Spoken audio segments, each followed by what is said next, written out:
Long range missile से हमला करने पर रोक लगा रखी थी, लेकिन अब इस रोक को हटाने पर विचार किया जा रहा है। रूस यूक्रेन युद्ध में हम इस प्रतिबंध के बारे में बात करेंगे, लेकिन इसके अलावा जानेंगे कि चीन रूस के बीच हो रहे युद्धाभ्यास की खासियत क्या कुछ है।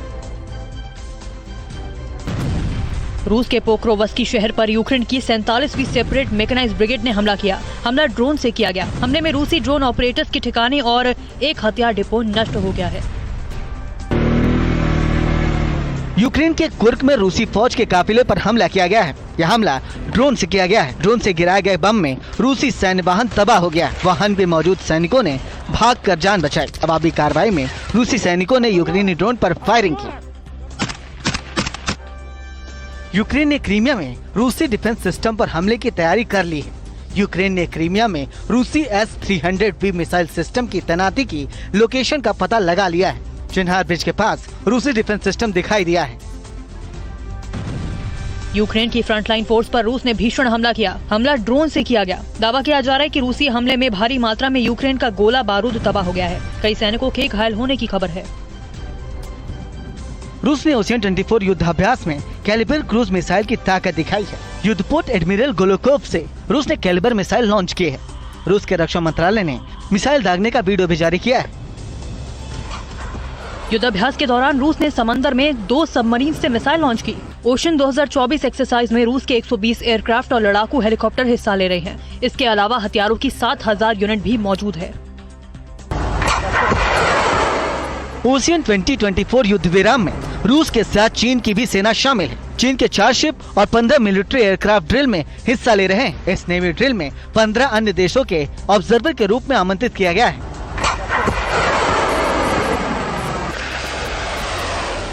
अमेरिका यूक्रेन को रूस के काफी भीतर तक मिसाइल हमले की अनुमति दे सकता है। टाइम्स की रिपोर्ट के मुताबिक अमेरिकी प्रशासन इस पर विचार कर रहा है। अभी तक लंबी दूरी की मिसाइलों को रूस के भीतर इस्तेमाल करने की इजाजत यूक्रेन को नहीं दी गई थी।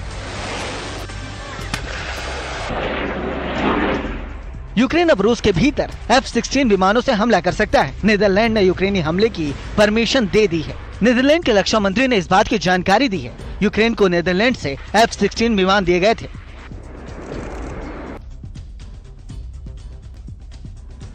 और पिछले 24 घंटों के दौरान हिजबुल्लाह ने इजराइल पर 45 रॉकेट से हमला किया है। वहीं इजराइल ने भी हिजबुल्लाह के 30 ठिकानों पर बमबारी की है। महायुद्ध की 9 बड़ी खबरों में बात करेंगे इन हमलों की और यमन में हूती विद्रोहियों के नुकसान की।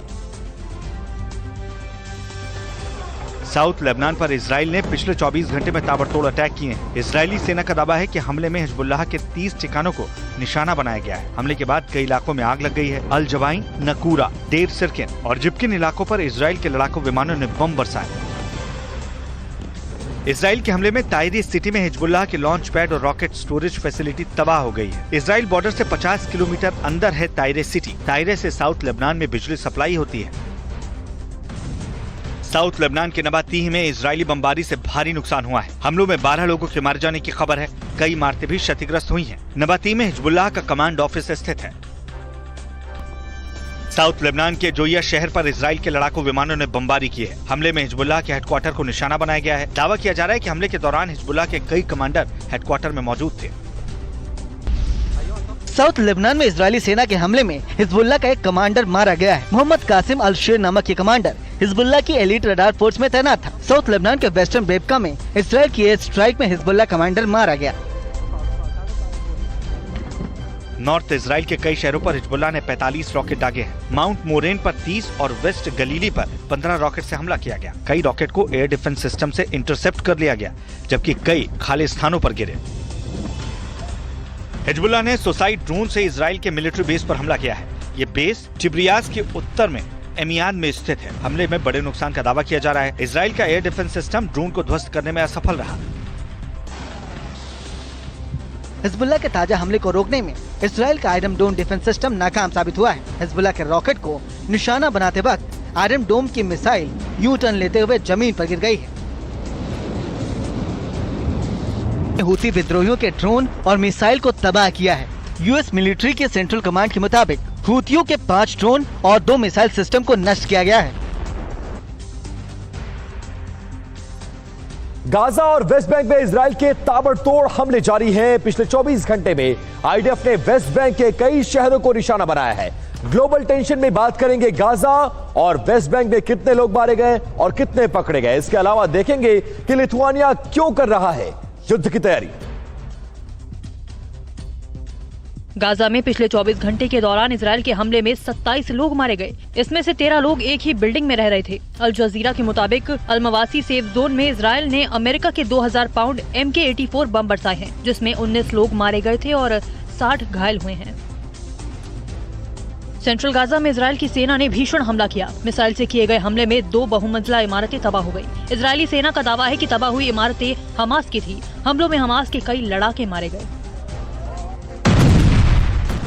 राफा में इजराइल की सेना के हमले में हमास का एक कमांडर मारा गया है। कमांडर का नाम महमूद हमदाद है। ये हमास की तिल सुल्तान बटालियन का हेड था।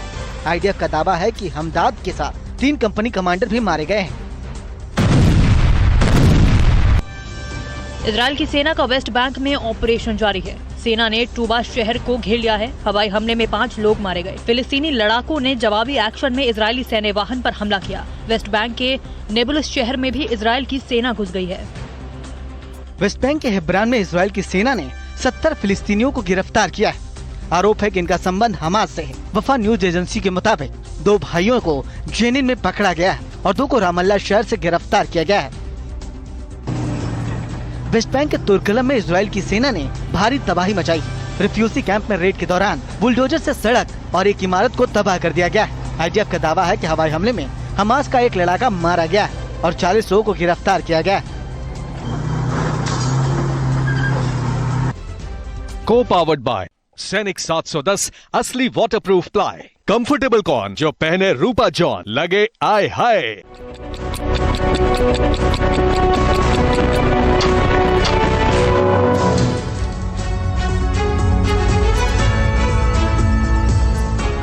नमस्कार, आपके साथ मैं हूं गौरव अग्रवाल। आप देख रहे हैं प्राइम टाइम का number 1 show super prime time. शुरुआत इस वक्त की बड़ी खबर के साथ। थोड़ी देर बाद ब्लिंकन जेलेंस्की की बैठक है।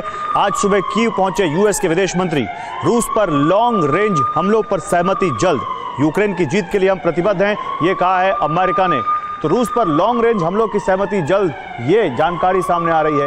यूक्रेन की जीत के लिए हम प्रतिबद्ध हैं, ये कहा है अमेरिकी विदेश मंत्री ब्लिंकन ने। तो ग्लोबल ब्रेकिंग न्यूज ये है कि अब तक अमेरिका जिस फैसले को लेने से कतराता रहा है, उस पर व्हाइट हाउस की मुहर लग चुकी है। यानी अमेरिका और बाकी नेटो देशों ने यूक्रेन को रूस की धरती पर लॉन्ग रेंज मिसाइलों से हमले की इजाजत देने का मन बना लिया है। अमेरिका और ब्रिटेन के विदेश मंत्री इस वक्त कीव में मौजूद हैं और रणनीतियां बनाई जा रही हैं। अमेरिका के इस कदम पर रूसी राष्ट्रपति पुतिन ने कहा है कि बाइडेन युद्ध की आग भड़काने वाला कदम उठा रहे हैं और रूस हर स्थिति से निपटने को तैयार है। रूस ने 30 साल के इतिहास की सबसे बड़ी नेवल तैनाती भी कर दी है। आखिर क्या है अमेरिका का लॉन्ग रेंज प्लान और कैसे इस प्लान से यूरोप से जापान तक खतरा मंडराने लगा है, देखिए।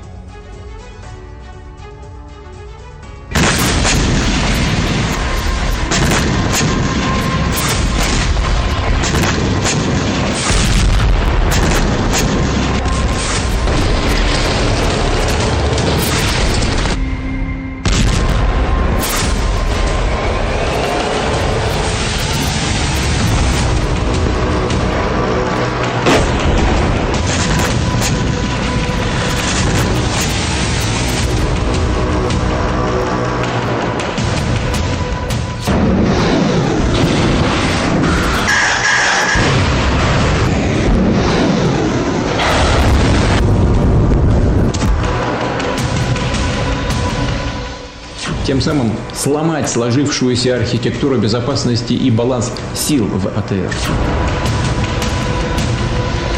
10 सितंबर को क्रेमलिन में रूस के राष्ट्रपति व्लादिमीर पुतिन ने जब ये बयान दिया तो इसके पीछे वजह थी अमेरिका की डिप्लोमेटिक और सैन्य गतिविधियां।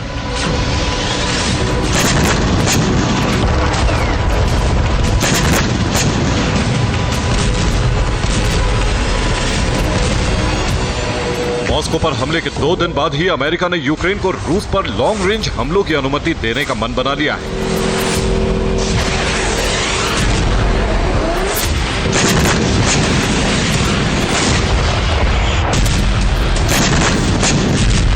पूरे रूस पर यूक्रेन के हमलों का प्रस्ताव अमेरिका से पारित हो चुका है और अमेरिका सहित ब्रिटेन के विदेश मंत्री ये संदेश लेकर खुद कीव पहुंचे हैं।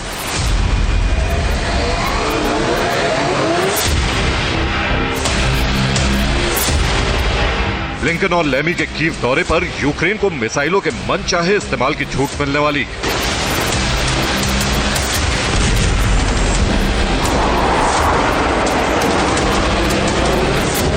ऐसी खबरें यूरोपियन और रूसी मीडिया में बड़ी सुर्खियां हैं।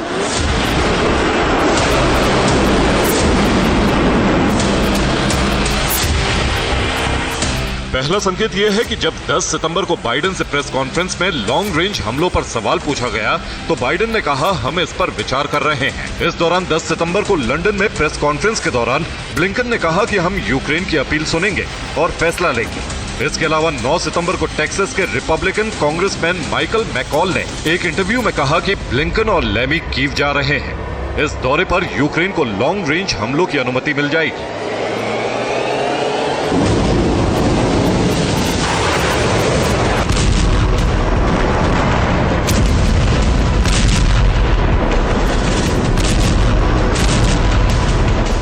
यानी 9 सितंबर को मॉस्को पर जो ड्रोन हमले हुए उससे कहीं भयंकर हमले अब रूस पर होने वाले हैं।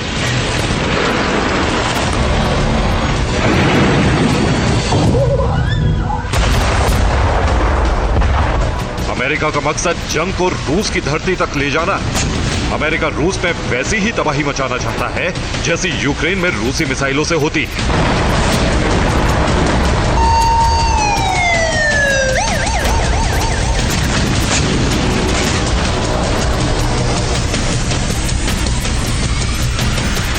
यानी यूक्रेन को अब long range attack MS storm shadow और स्कैल्प मिसाइलें मिलने वाली हैं। इनसे रूसी धरती पर सबसे विनाशक हमले होने वाले हैं।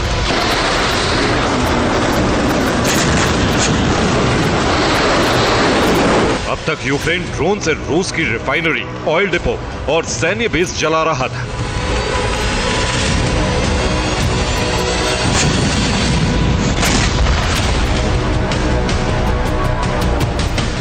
लेकिन अब रूस के मिसाइल लॉन्च ठिकानों तक हमले होंगे।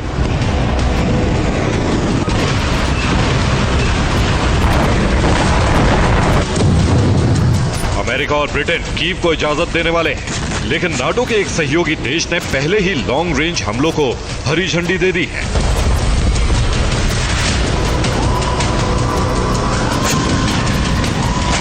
नीदरलैंड्स के रक्षा मंत्री रुबेन ब्रेकेमेंस ने कहा है यूक्रेन नीदरलैंड्स के हथियारों से रूस में मनचाही जगह हमले कर सकता है। रुबेन ने कहा है कि दूसरे नाटो देशों को भी यूक्रेन को लॉन्ग रेंज हमलों की अनुमति देनी चाहिए।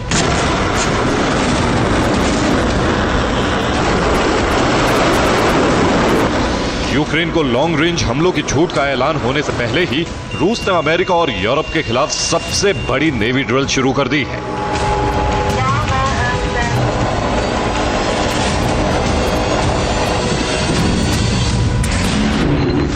रूस 30 साल बाद इतना बड़ा युद्ध अभ्यास कर रहा है।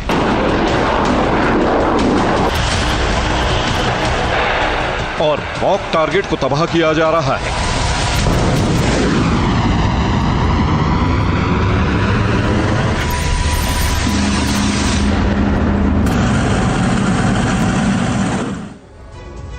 और रूस के साथ उसके सहयोगी देश चीन ने भी समुद्र मंथन शुरू कर दिया है। धरती के 12 समुद्री क्षेत्रों में रूस का युद्धाभ्यास जारी है। 12 क्षेत्रों में चल रहे इस युद्धाभ्यास में 400 युद्धपोत शामिल हैं। इन युद्धपोतों के साथ 125 एयरक्राफ्ट उड़ान भर रहे हैं। इस बेड़े में 7,500 युद्धक उपकरण जैसे मिसाइल लॉन्चर MLRS शामिल हैं। रूस के साथ इस युद्धाभ्यास में चीन के 4 जहाज शामिल हैं जो जापान सी में चक्कर लगा रहे हैं। 30 साल बाद हुए इस युद्धाभ्यास में कुल 90,000 सैनिक भी शामिल हैं। देखिए रूस धरती के कौन कौन से हिस्से में अपने वॉरशिप तैनात कर चुका है। नॉर्थ सी में रूस के वॉरशिप हैं। यहां से यूरोप के जर्मनी, इटली और ब्रिटेन पर वो हमला कर सकता है। आर्कटिक सागर से रूस नॉर्डिक देशों पर हमले के लिए तैयार है। भूमध्य सागर में भी रूस के वॉरशिप तैनात हैं और यहां से अमेरिकी नेवी बेड़े पर हमले कर सकते हैं। कैस्पियन सागर और बाल्टिक सागर में भी रूस ने सेना तैनात कर दी है। एशिया के मोर्चे पर प्रशांत महासागर और जापान सागर में रूसी सेना मौजूद है। जापान सागर में चीन के जहाज भी रूस के साथ मौजूद हैं।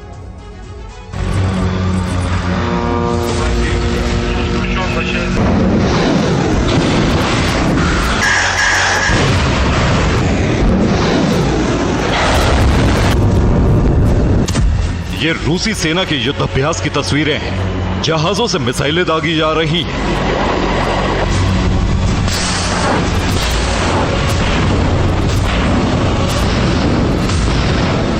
धरती से जहाजों पर होने वाले हमलों को इंटरसेप्ट करने की प्रैक्टिस की जा रही है।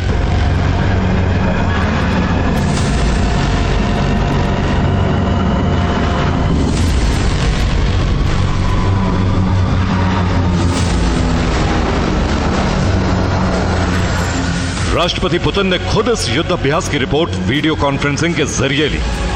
पुतिन ने इस युद्धाभ्यास के जरिए पूरे यूरोप और अमेरिका को चेतावनी जारी कर दी है।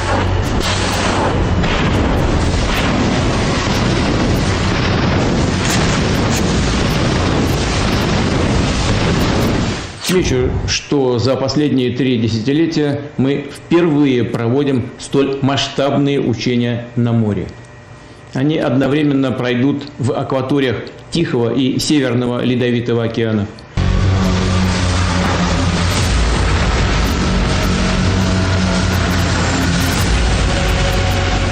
माना जा रहा है कि लॉन्ग रेंज हमले होने की सूरत में रूस यूरोप के देशों पर हमले शुरू कर सकता है और इसीलिए युद्धाभ्यास के बहाने नौसेना की तैनाती की जा रही है।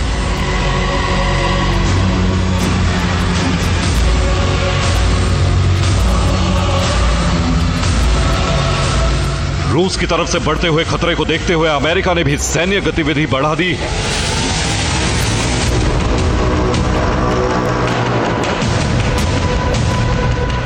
अमेरिका ने रूस की पश्चिमी सीमा की निगरानी बढ़ा दी है। अमेरिका के सैटेलाइट रूसी सीमाओं की रेकी करने में जुटे। इसके साथ ही फिलीपींस और जापान में अमेरिका टाइफून मिसाइल तैनात कर रहा है।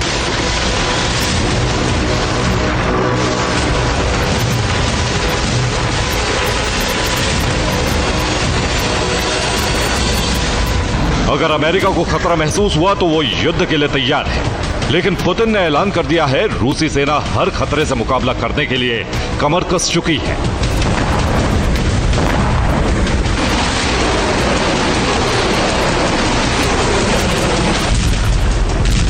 Мы видим, что Соединенные Штаты Америки пытаются любой ценой сохранить свое глобальное военно-политическое доминирование. С этой целью, используя Украину, стремятся нанести стратегическое поражение нашей стране.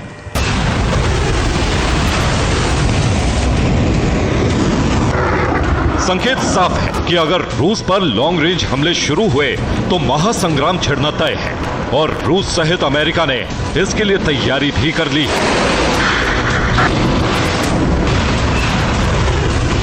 Bureau report, TV9 Bharatvarsh.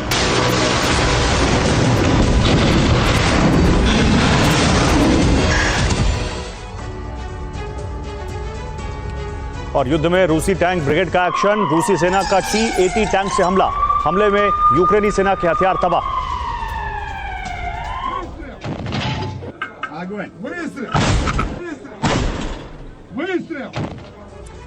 तो 22 फरवरी 2022 को रूस यूक्रेन जंग का आगाज हुआ और इसके ठीक 7 महीने बाद यानी 30 सितंबर 2022 को रूसी सेना ने दक्षिणी पूर्वी यूक्रेन के कुछ प्रांतों पर कब्जे का दावा किया, जिनमें डोनबास समेत ज़ैपोरिजिया और खैरसोन शामिल है। यकीन मानिए, जंग के 30 महीने बाद भी यूक्रेन के इलाकों में रूस का दबदबा है। हालांकि डोनबास को हासिल करने के लिए यूक्रेन लगातार युद्ध कर रहा है। नेटो ने भी पूरी ताकत झोंक रखी है, मगर डोनबास को पुतिन के जबड़े से छीनना आसान नहीं है। ऐसे में सवाल खड़ा होता है कि आखिर डोनबास में ऐसा क्या है जिस पर कब्जे की जोर आजमाइश हो रही है। बम, गोला, बारूद की बारिश हो रही है। देखिए इस रिपोर्ट में।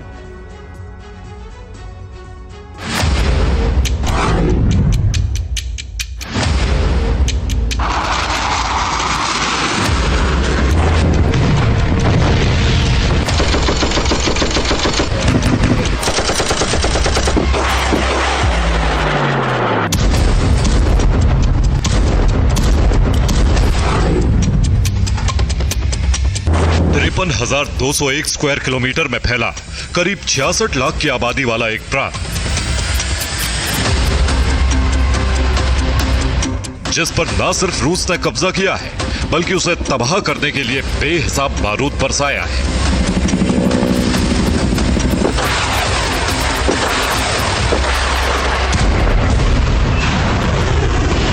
ताबड़तोड़ मिसाइलों का प्रहार किया है।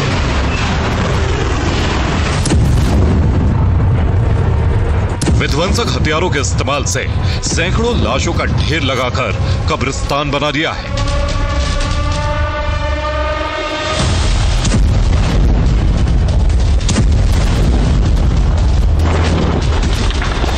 डोनबास, यूक्रेन का यही वो प्रांत है जो बीते 30 महीनों से धधक रहा है।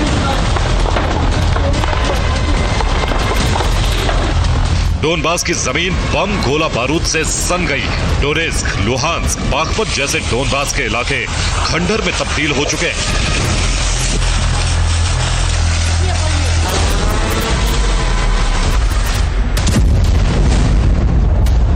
हैरान करने वाली बात यह है कि भीषण तबाही के बाद भी अब तक डोनबास में प्रचंड युद्ध जारी है।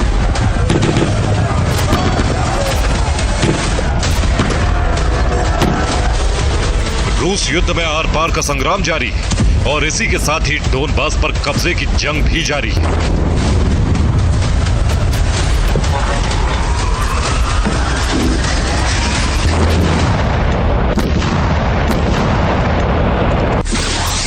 गौर करने वाली बात यह है कि 30 सितंबर 2022 को रूस ने डोनेस्क, खेरसोन, लुहांस्क और ज़ैपोरिज़िया पर कब्जे का ऐलान किया।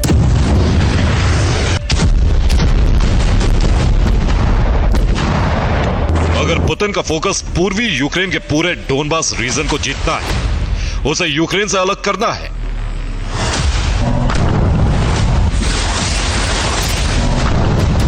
वहीं दूसरी तरफ यूक्रेन और नाटो ने भी डोनबास के लिए सब कुछ दांव पर लगा दिया है।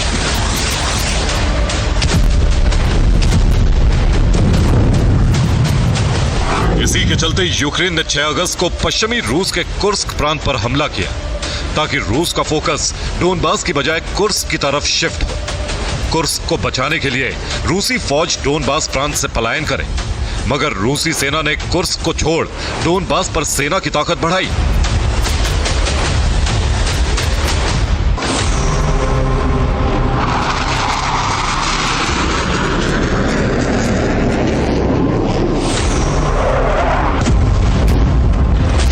बस पुतिन के इसी दांव ने यूक्रेन समेत तमाम नाटो देशों की टेंशन बढ़ा दी।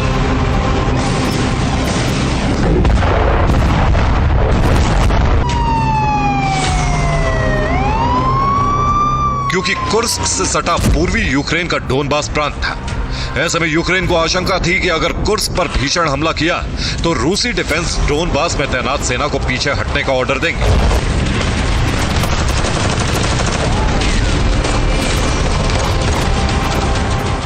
मगर हुआ इससे ठीक उलट। पुतिन ने डोनबास में पूरी ताकत झोंक दी, लिहाजा यूक्रेन को कुर्स्क से पीछे हटना पड़ा।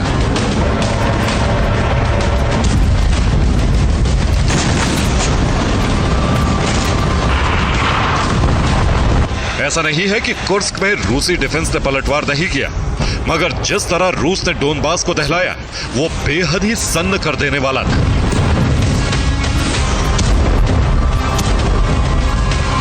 ऐसे में सवाल यह है कि आखिर डोनबास में ऐसा क्या है जिसे हासिल करने के लिए पुतिन ज़ेलेंस्की ही नहीं बल्कि नाटो के देश भी आतुर हैं।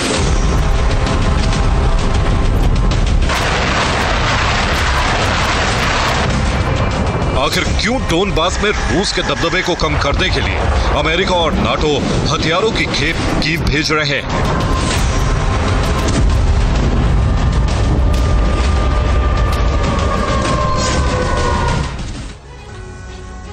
और डोनबास समेत पूर्वी दक्षिणी यूक्रेन के इलाके पर कंट्रोल के लिए रूस यूक्रेन में भीषण युद्ध क्यों छिड़ा है, तो इसकी वजह इन इलाकों से निकलने वाले खनिज संसाधन जिनकी लागत अरबों खरबों में है। दरअसल पूरे यूक्रेन में खनिज संसाधनों से होने वाली कुल आय करीब $15 ट्रिलियन है, यानी करीब 140 लाख करोड़ रुपए। लेकिन आपको बता दें कि सिर्फ पूर्वी यूक्रेन के डोनबास प्रांत में आने वाले लुहांस्क और डोनेस्क से ही खनिज संसाधनों के जरिए $7.3 ट्रिलियन यानी करीब 70 लाख करोड़ रुपए की आय होती है। वहीं दक्षिणी यूक्रेन के ज़ैपोरिज़िया और खरसोन प्रांत से खनिज संसाधनों के जरिए करीब $1 ट्रिलियन यानी 6.7 लाख करोड़ रुपयों की आय होती है। जानते हैं डोनेस्क, ज़ैपोरिज़िया और खरसोन जैसे यूक्रेनी प्रांतों से कौन कौन से खनिज पदार्थ निकलते हैं? उनमें शामिल है कोयला, आयरन, प्राकृतिक गैस, ग्रेफाइट, टाइटेनियम, मैग्नीशियम, इसके अलावा मरकरी और लिथियम जैसे बेहद अहम खनिज।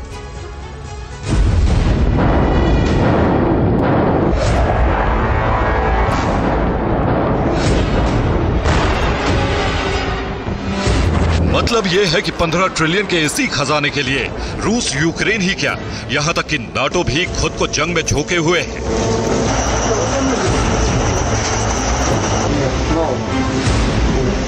क्योंकि अगर डोनबास पर रूस का दबदबा बढ़ा तो वहां मौजूद तमाम खनिज संसाधनों को अपनी आर्थिक स्थिति मजबूत करने के लिए इस्तेमाल करेगा।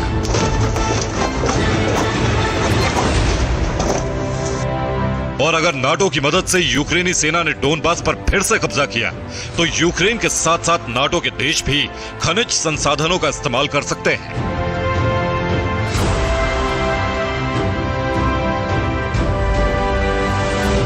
दरअसल रूस यूक्रेन जंग के आगाज के साथ ही डोनबास ट्रिगर पॉइंट बना।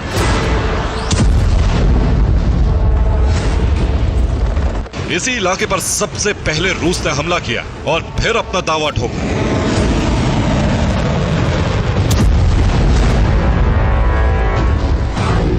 क्योंकि यूएसएसआर के विभाजन से पहले रूसी साम्राज्य का 87% कोयला डोनबास से खनन होता है। करीब 74% कच्चा लोहा डोनबास की खानों से मिलता था। डोनबास के पूरे इलाके में 100 से ज्यादा खदानें मौजूद हैं।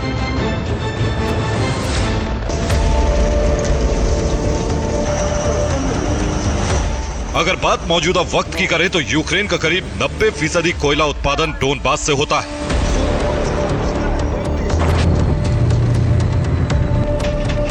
इसके अलावा बाकी खनिज संसाधन भी डोनबास रीजन में प्रचुर मात्रा में है।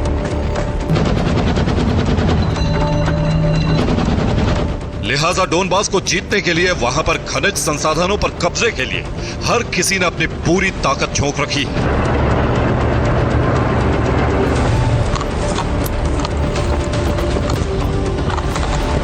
दावा तो यहां तक किया जा रहा है कि डोनबास को बचाने के लिए वहां से रूसी सेना के दबदबे को कम करने के लिए नाटो ने न सिर्फ हथियार बल्कि भारी तादाद में मर्सनरी लड़ाके भी यूक्रेन भेजे हैं ताकि डोनबास में बारूदी कोहराम जारी रहे। Bureau report, TV9 Bharatvarsh.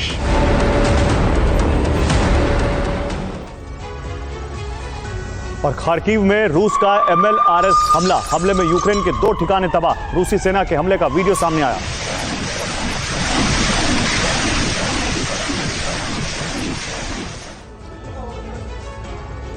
तो क्रीमिया में विनाश का नया दौर शुरू होने जा रहा है। यूक्रेनी फोर्स क्रीमिया के साथ साथ रूस की ब्लैक सी फ्लीट को दहलाने जा रही है। नेटो ने क्रीमिया को रूस से मुक्त करवाने के लिए नई रणनीति बनाई है। इस रणनीति के तहत ही यूक्रेनी फोर्स क्रीमिया में हमला करने जा रही है। नेटो ने सैटेलाइट से क्रीमिया के अंदर कई टारगेट ढूंढ लिए हैं। इन टारगेट को तबाह करने के लिए यूक्रेन 6 चरणों में विस्फोट कर सकता है।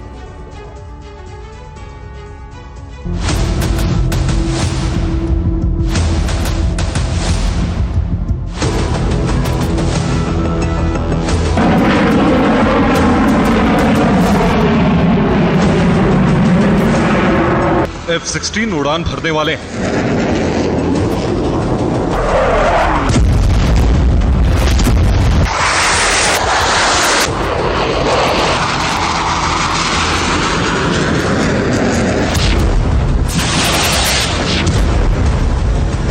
ग्रिपिन गर्जना करने वाले हैं।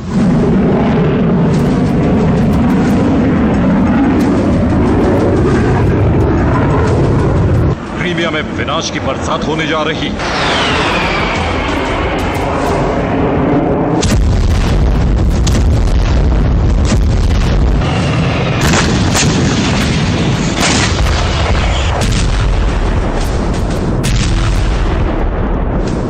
क्रीमिया में कयामत आने जा रही है। क्रीमिया में विनाश की बरसात होने जा रही।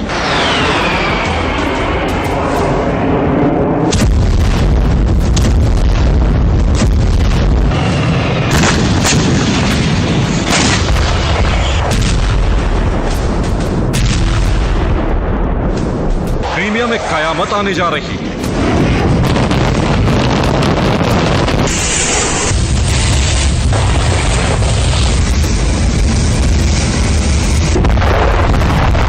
क्रीमिया में यूक्रेन के टारगेट सेट हो गए।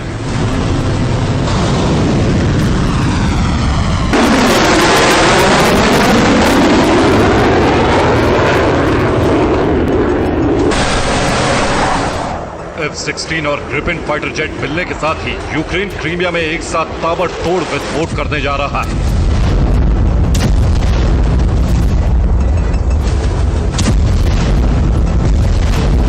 क्रीमिया रूस के गर्व का प्रतीक है और यूक्रेन रूस के इसी गर्व को ध्वस्त करना चाहता है। नाटो ने क्रीमिया के विनाश का एक नया प्लान तैयार कर लिया है और अब इसी प्लान के तहत यूक्रेन हमले करेगा।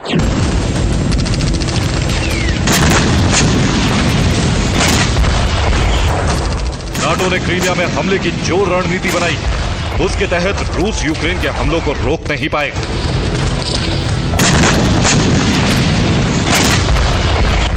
यूक्रेन का पहला टारगेट वो एयर डिफेंस सिस्टम और रडार स्टेशन है जो क्रीमिया की सुरक्षा कर रहे हैं। यूक्रेनी फोर्स सबसे पहले क्रीमिया की सुरक्षा कवच को ध्वस्त करेगा। इसके बाद क्रीमिया विजय का अभियान लॉन्च कर देगा।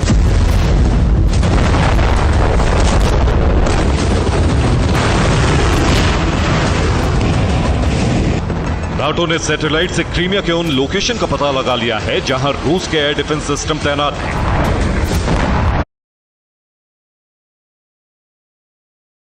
ध्वस्त करेगा। इसके बाद क्रीमिया विजय का अभियान लॉन्च कर देगा।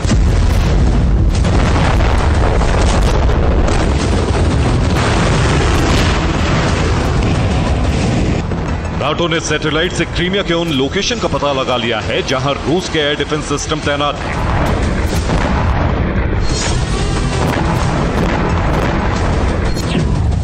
क्रीमिया में जोनहार ब्रिज के पास रूस ने एयर डिफेंस सिस्टम, रडार और एंटी एयरक्राफ्ट मिसाइल सिस्टम तैनात कर रखे हैं। उत्तरी क्रीमिया की सुरक्षा रूस यहीं से करता है।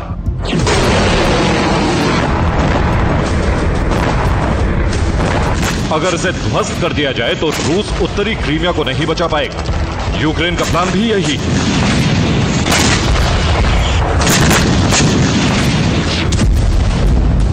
यूक्रेनी सेना सबसे पहले रूस की इसी एयर डिफेंस साइट को तहस नहस करने वाली है।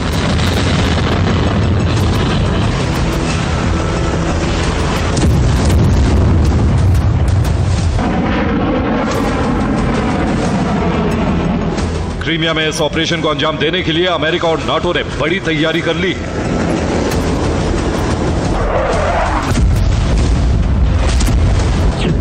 अमेरिका अपने B-52 बॉम्बर को अपग्रेड कर रहा है। माना जा रहा है कि अमेरिका अपने B-52 बॉम्बर को क्रीमिया ऑपरेशन के लिए भेज सकता है। वहीं स्वीडन यूक्रेन को ग्रिपेन लड़ाकू विमान देने जा रहा है। नाटो के हथियार जैसे ही यूक्रेन पहुंचेंगे, ज़ेलेंस्की सेना क्रीमिया में महाविनाश का सबसे बड़ा दरवाजा खोल देगी।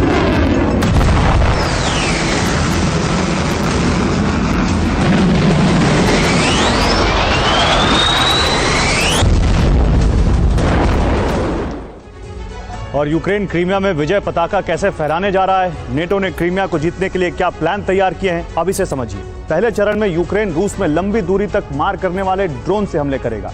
दूसरे चरण के तहत यूक्रेन से सटे रूस के प्रांतों में भीषण हमले किए जाएंगे। इसके बाद क्रीमिया में तैनात रूसी एयर डिफेंस सिस्टम को तबाह किया जाएगा। इसी के साथ क्रीमिया में रूस के सैन्य ठिकानों पर भयानक हमले की तैयारी है। यूक्रेनी फोर्स ने रूस की ब्लैक सी फ्लीट को भी तबाह करने की प्लानिंग की है। इसके बाद यूक्रेनी सेना कुर्स्क की तरह ही क्रीमिया में दाखिल होकर रूस के खिलाफ बड़ी जमीनी जंग छेड़ देगी।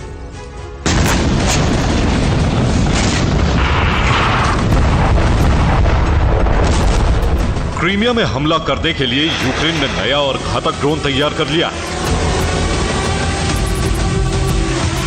ये ड्रोन न सिर्फ क्रीमिया को बल्कि रूस के बहुत बड़े भूभाग को दहला सकता है।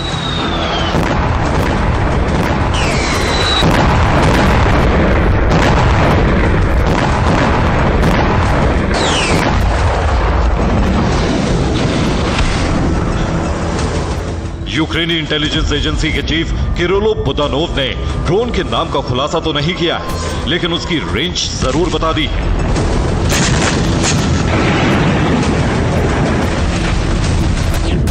यूक्रेन का नया ड्रोन 1800 किलोमीटर तक हमला करने में सक्षम है। इस ड्रोन की जद में न सिर्फ रूस के कई प्रांत बल्कि 20 देश आ गए हैं। यूक्रेन इस ड्रोन से रूस को हथियार सप्लाई करने वाले ईरान में भी हमले कर सकता है।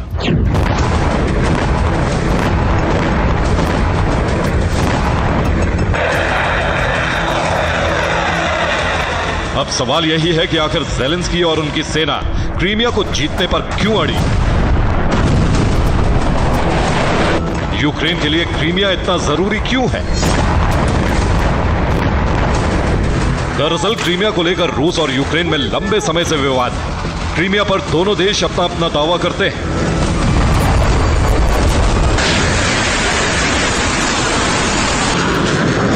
क्रीमिया पर कब्जा हुआ तो यूक्रेन को जंग में रणनीतिक रूप से बड़ी बढ़त मिल जाएगी।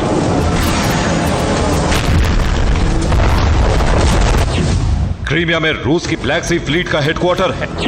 ब्लैक सी फ्लीट से ही रूस यूक्रेन पर क्रूज मिसाइलों से हमले करता है। रूस यूक्रेन पर क्रीमिया एयरबेस से भी हमले करता है। क्रीमिया से उड़कर रूसी फाइटर जेट हमला करते हैं। दक्षिणी यूक्रेन में जंग लड़ रही रूसी सेना को क्रीमिया से ही हथियारों की सप्लाई होती है।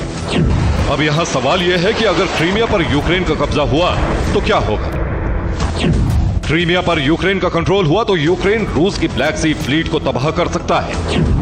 यूक्रेन पर काला सागर से मिसाइल हमले रुक जाएंगे। रूसी एयरबेस पर यूक्रेन का कब्जा हो जाएगा। रूस के फाइटर जेट क्रीमिया से उड़ नहीं पाएंगे।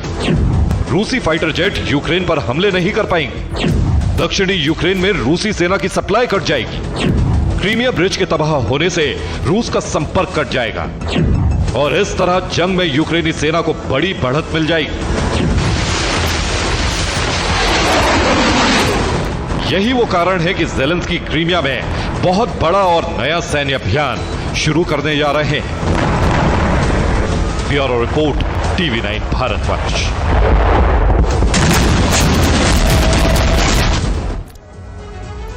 और सूमी में रूसी एयरफोर्स का हमला, रूस ने सुखोई 34 से बमबारी की है। हमले के बाद 2 इमारतों में आग लग गई। सूमी में रूसी एयरफोर्स के अटैक की तस्वीरें देखिए आप। 2 इमारतों में इस हमले के बाद आग लग गई। सुखोई 34 से बमबारी की है रूस ने।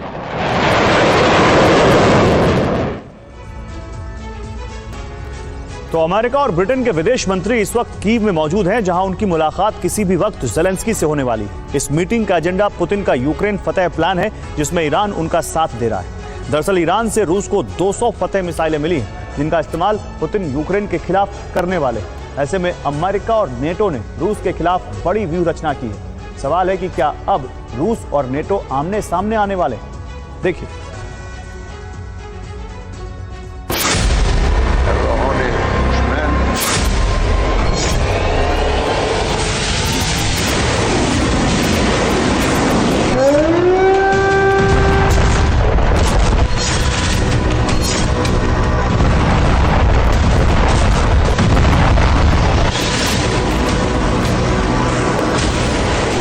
में अमेरिका और ब्रिटेन के विदेश मंत्री पहुंच चुके हैं। वॉशिंगटन में बाइडेन की मीटिंगों का दौर जारी है। लंदन में ब्रिटिश पीएम कीर स्टारमर की टेंशन हाई। वॉशिंगटन से लेकर लंदन और कीव तक हलचल तेज है। अमेरिका और नाटो में हड़कंप मचा है। भय है यूक्रेन में आने वाली तबाही का, ऐसी तबाही जिसकी कल्पना किसी ने नहीं की थी।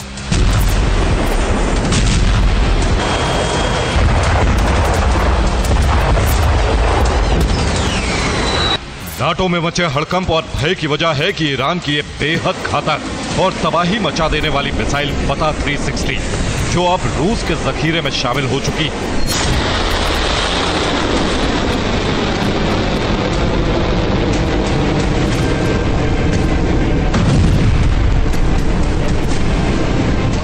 खामेनेई ने अपनी दोस्ती का फर्ज अदा करते हुए रूस को फतह 360 मिसाइलों का जखीरा भेजा है, जिनका टारगेट होगा यूक्रेन।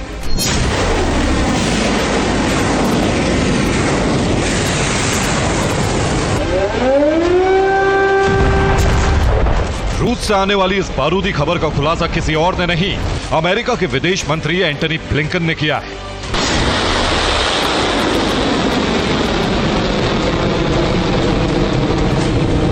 दरअसल अमेरिकी विदेश मंत्री एंटनी ब्लिंकन लंदन दौरे पर पहुंचे थे, जहां उन्होंने अपने समकक्ष ब्रिटेन के विदेश मंत्री डेविड लैरी से मुलाकात की, जिसके बाद ज्वाइंट प्रेस कॉन्फ्रेंस में खुलासा किया कि ईरान ने रूस को फतह 360 मिसाइलें दे दी।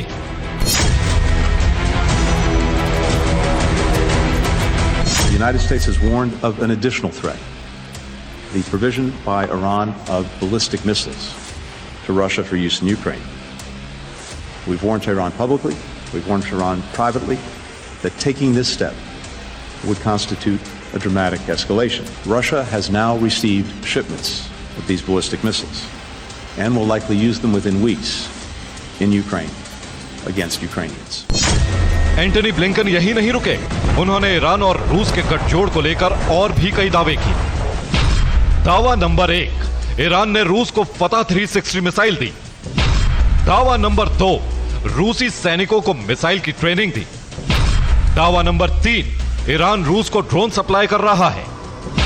दावा नंबर 4, ईरान ने रूस में ड्रोन फैक्ट्री लगाई।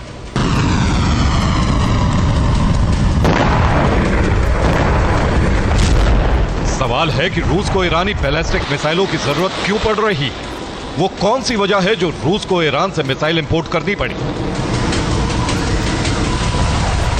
दरअसल पुतिन एक साथ 2 मोर्चे खोलने वाले हैं।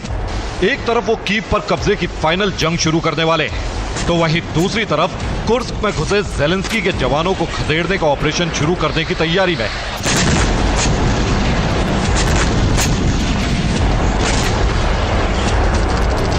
जिसके लिए उन्होंने कम दूरी की फतह 360 मिसाइलें ईरान से ली।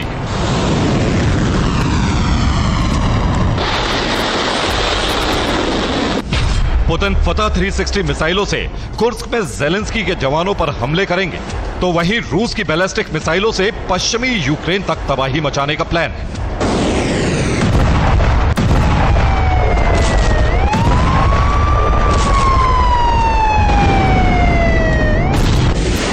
अमेरिका और नाटो को डर है कि पुतिन का डबल प्लान बहुत जल्द शुरू हो सकता है। ऐसे में एंटनी ब्लिंकन और डेविड लैरी कीव पहुंच चुके हैं, जहां उनकी मुलाकात ज़ेलेंस्की से होगी। इस मुलाकात में रूस और ईरान के काउंटर प्लान पर चर्चा होने वाली है।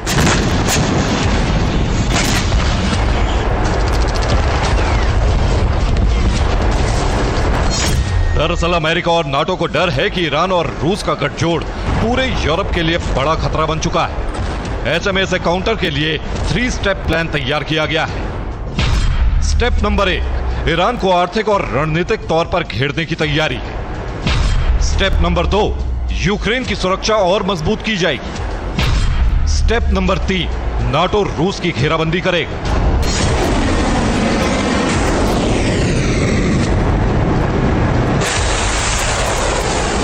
नेटो की पहली कोशिश ईरान को बैकफुट पर लाने की है और इसके लिए अमेरिका और नेटो देश ईरान को आर्थिक तौर पर घेरने की तैयारी में। इसके लिए ईरान पर नए प्रतिबंध लगाने की शुरुआत की जा चुकी है, जिसकी शुरुआत फ्रांस, जर्मनी और ब्रिटेन कर चुके हैं।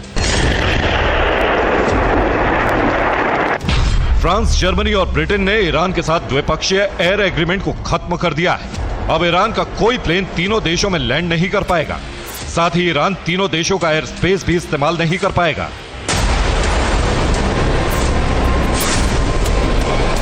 ईरान पर पाबंदी के साथ ही पेंटागन ने यूक्रेन के डिफेंस सिस्टम को मजबूत करने का काम तेज कर दिया है। अमेरिका और नाटो देश यूक्रेन को जल्द नए एयर डिफेंस सिस्टम देने वाले हैं, ताकि रूस के मिसाइल वार को हवा में ही निष्क्रिय किया जा सके।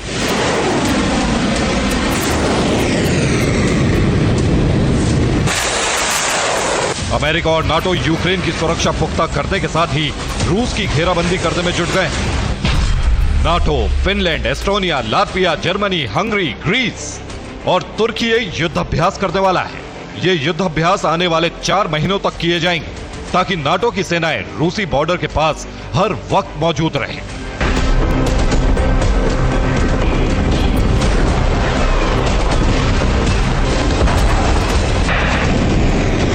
नाटो की कोशिश हर वक्त रूसी बॉर्डर के पास तैनात रहने की, ताकि पुतिन ईरानी मिसाइलों के जखीरे को बाहर निकालने से पहले कई बार सोचे।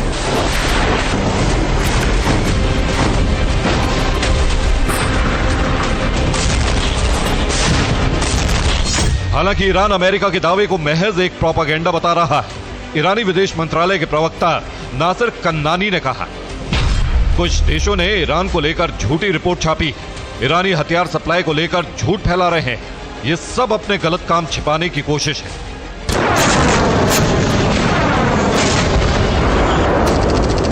ईरान भले हथियार सप्लाई के दावों से इनकार कर रहा है, लेकिन अमेरिका ने इसे सच मानकर रूस और ईरान की घेराबंदी शुरू कर दी, जो दुनिया में बड़े युद्ध के संकेत दे रही। Bureau report, TV9 भारतवंश। तो कुर्स्क में रूस का बड़ा सैन्य अभियान, कुर्स्क के 5 इलाके यूक्रेनी सेना से मुक्त।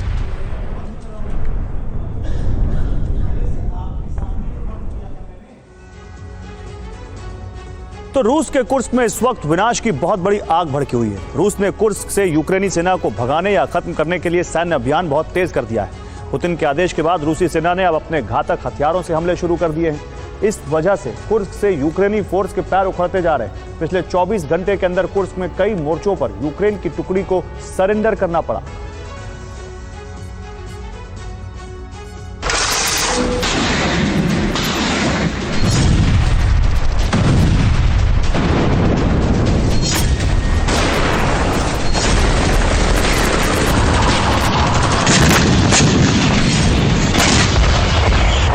लड़ाई बहुत ही विध्वंसक रूप ले चुकी है।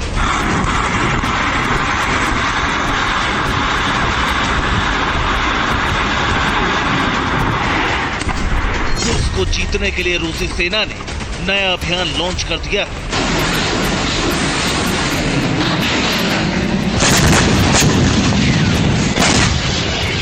रूसी सेना अब नए सिरे से हमले कर रही है।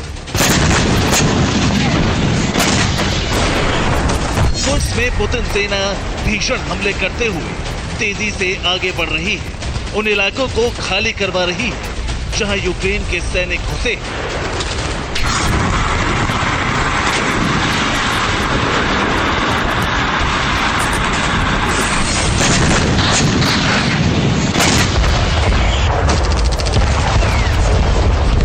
कुर्स्क के कई इलाकों में यूक्रेनी सैनिक या तो मारे जा रहे हैं या फिर वो सरेंडर करने को मजबूर है।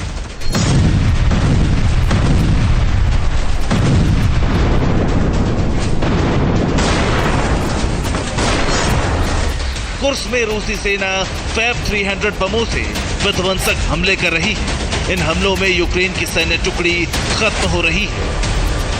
फैब बमों से विस्फोट के बाद यूक्रेनी ठिकाने कुछ इस तरह से चल रहे हैं। कुर्स्क में यूक्रेन की सेना पर रूस इसी तरह हेलीकॉप्टर से बारूदी वज्रपात कर रहा है। रूसी सेना सबसे ज्यादा हमले एलिगेटर हेलीकॉप्टर से कर रही है। यूक्रेन के सैनिक इन हमलों से बच नहीं पा रहे। रूसी सेना ने MLRS अटैक किया तो यूक्रेन की सेना को पीछे भागना पड़ा। रूस की आर्टिलरी ने यूक्रेनी फोर्स की होवित्जर तोप को तबाह कर दिया। रूस की टैंक ब्रिगेड भी यूक्रेनी सेना के ठिकानों पर खतरनाक हमले कर रही है। रूसी सेना ने T-80 टैंक से विध्वंसक हमले कर यूक्रेन के 3 सैन्य वाहनों को तबाह कर दिया।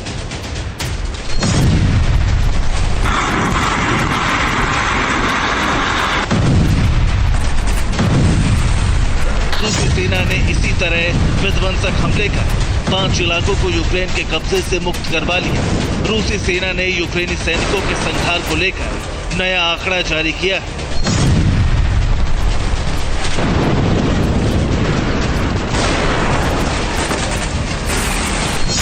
रूस का दावा है कि कुर्स्क में अब तक यूक्रेन के 12,000 से ज्यादा सैनिक मारे जा चुके हैं।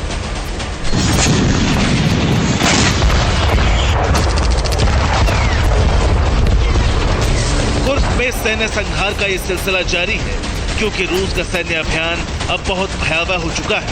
रूसी सेना कुर्स्क में अब अपने सबसे खतरनाक हथियारों से हमले कर रही है। रूस के ये हमले तब तेज हो गए जब पुतिन ने अपने वॉर कमांडर्स को नया टास्क दे दिया।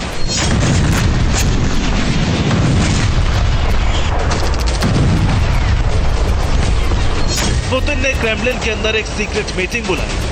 बैठक में पुतिन ने सैन्य अधिकारियों को सितंबर में ही कुर्स्क समेत सभी 5 प्रांतों को यूक्रेनी सैनिकों से खाली कराने का आदेश दिया है। जिसके बाद रूसी सेना ने जबरदस्त बमबारी शुरू कर दी है।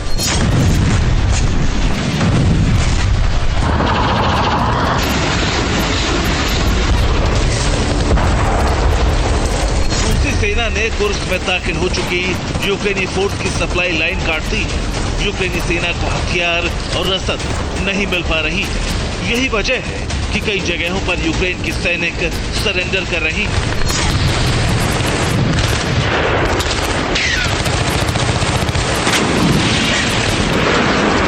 उधर कुर्स्क में यूक्रेन के खतरनाक प्लान के बाद दुनिया पर परमाणु तबाही का खतरा मंडराने लगा है। भारतीय यूक्रेनी सेना ने पूरा जोर कुर्स्क एटमी प्लांट में विस्फोट करने पर लगा दिया है। रूस यूक्रेनी सेना को ऐसा करने से रोकने में लगी है।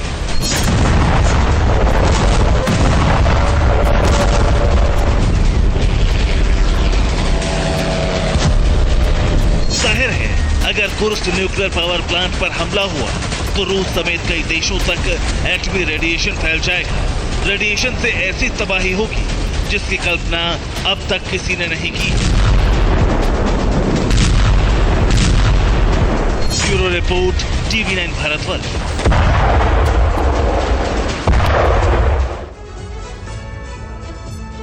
तो जो हश्र गाजा का हुआ, क्या ठीक वैसा ही मंजर अब लेबनान में दिखाई देगा? क्या नेतन्याहू के प्रतिशोध में मिडिल ईस्ट का एक और मुल्क तबाह हो जाएगा? इन आशंकाओं के पीछे की वजह है बीती रात इजरायल का बारूदी इंतकाम, जिसके बाद लेबनान धुआं धुआं हो गया। दरअसल बीती रात इजरायल ने लेबनान में मौजूद हिजबुल्लाह के ठिकानों, हथियार गोदाम और लॉन्चिंग पैड पर जबरदस्त हवाई हमला किया। मगर अब आशंका जताई जा रही है कि जल्द ही लेबनान के खिलाफ इजरायल ग्राउंड ऑपरेशन का आगाज करेगा। आखिर क्यों, देखिए।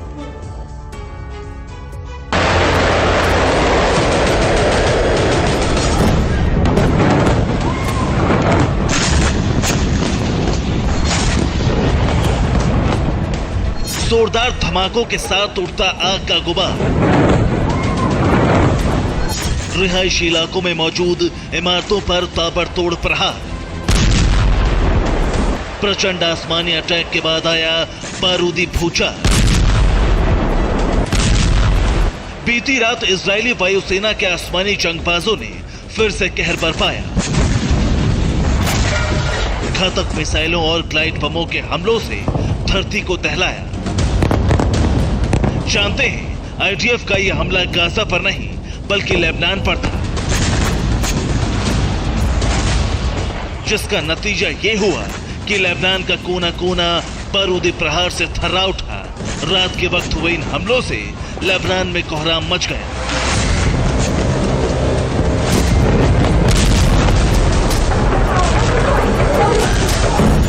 गाजा को तहस नहस करने वाली इजरायली ब्रिगेड ने बीती रात लेबनान पर अब तक की सबसे भीषण स्ट्राइक की। मीडिया रिपोर्ट्स में जो दावे किए जा रहे हैं उसके मुताबिक आईडीएफ ने दक्षिणी लेबनान के हिजब के ठिकानों पर एयर स्ट्राइक की। 30 मिनट के अंदर 16 से ज्यादा ठिकानों को तबाह किया। आईडीएफ के हमलों में हिजब का हथियार डिपो भी नेस्तनाबूद हो गया। इजराइल के हमलों में हिजबुल्लाह का कमांड सेंटर भी ढेर हुआ।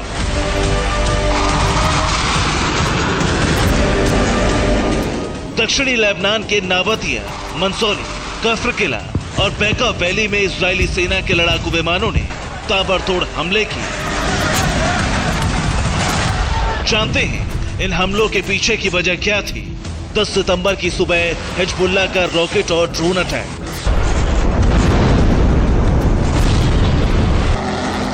दरअसल लेबनान के प्रॉक्सी संगठन हिजबुल्लाह ने उत्तरी इजराइल के इलाकों में विस्फोटक ड्रोन और रॉकेट से हमले किए। दावा किया जा रहा है कि हिजबुल्लाह ने उत्तरी इजराइल पर 45 रॉकेट दागे। वहीं माउंट मेरोन इलाके में 30 रॉकेट से प्रहार किया। इसके अलावा गलीली में 15 रॉकेट से अटैक किया। बस इन्हीं हमलों का पलटवार करते हुए इजरायली सेना ने रात के वक्त दक्षिणी लेबनान को बम गोला बारूद से पाट दिया। इतना ही नहीं, दावा यह भी किया जा रहा है कि जल्द ही इजरायली सेना लेबनान में ग्राउंड ऑपरेशन का भी आगाज कर सकती है।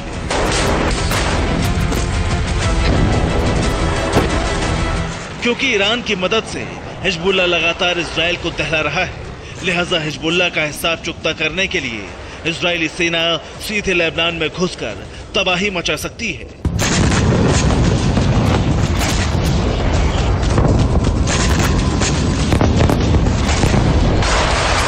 दावा किया जा रहा है कि इजरायल के रक्षा मंत्री ने ग्राउंड फोर्सेस को लेबनान बॉर्डर पर पहुंचने का आदेश भी दे दिया है। मतलब ये कि जो हश्र गाजा का हुआ, जो तबाही गाजा में मची, जैसा विनाश गाजा का हुआ, ठीक वैसा ही कोहराम अब लेबनान में किसी भी वक्त मच सकता है। Bureau report, TV9 Bharatvarsh. और अमेरिकी राष्ट्रपति के चुनाव में डेमोक्रेट उम्मीदवार कमला हैरिस और रिपब्लिकन उम्मीदवार डोनाल्ड ट्रंप के बीच तीखी बहस हुई। इस डिबेट में अमेरिका के मुद्दों पर भी चर्चा हुई, लेकिन अंतर्राष्ट्रीय स्तर पर चल रहे युद्ध और विवादों पर तीखी बहस हुई। देखिए इस डिबेट में दुनिया में शांति स्थापना के लिए अमेरिका के राष्ट्रपति पद के दो उम्मीदवारों ने क्या कहा।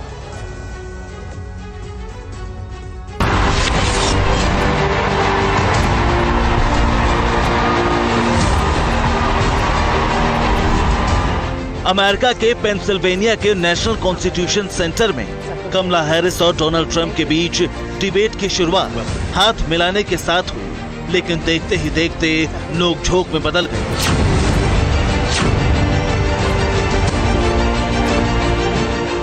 डिबेट में रूस यूक्रेन के युद्ध का मुद्दा भी उठा और इस पर ट्रंप ने समाधान पर अपनी राय रखी, तो कमला ने ट्रंप पर तीखा निशाना साधा। I win when I'm president-elect. And what I'll do is I'll speak to one, I'll speak to the other, I'll get them together. That war would have never happened. And in fact, when I saw Putin after I left, unfortunately left because our country has gone to hell. But after I left, when I saw him building up soldiers, he did it after I left. And because of our support, because of the air defense, the ammunition, the artillery, the javelins, the Abrams tanks that we have provided, Ukraine stands as an independent and free country. If Donald Trump were president, Putin would be sitting in Kyiv right now. Kamala Harris के इस आरोप का जवाब Trump ने अपने अंदाज में दिया। ट्रंप ने कहा कि अगर वो राष्ट्रपति होते तो पुतिन कीव और डोनबास में नहीं, बल्कि शांति से मॉस्को में बैठे होते। Would be sitting in Moscow, and he wouldn't have lost 300,000 men and women, but he would have been sitting in Moscow. Quiet, please. He would have been sitting in Moscow, much happier than he is right now. Debate में जब Israel Gaza की जंग का मुद्दा उठा, तब भी Trump ने बहुत तीखे अंदाज में हमला किया। On October 7, Hamas, a terrorist organization, slaughtered 1,200 Israelis. Many of them young people who were simply attending a concert. Women were horribly raped. And so absolutely, I said then, I say now, Israel has a right to defend itself. We would. And how it does so matters. Because it is also true, far too many innocent Palestinians have been killed. Children, mothers. What we know is that this war must end. If I were president, it would have started. If I were president, Russia would have never, ever, I know Putin very well, he would have never, and there was no threat of it either, by the way, for 4 years, have gone into Ukraine and killed millions of people. American media में माना जा रहा है कि कमला Harris बहुत संतुलित तरीके से बोली और ट्रंप बचाव करने में झल्ला उठे। माना जा रहा है कि इस डिबेट में कमला बाजी मार ले गईं। Bureau report, TV9 Bharatvarsh.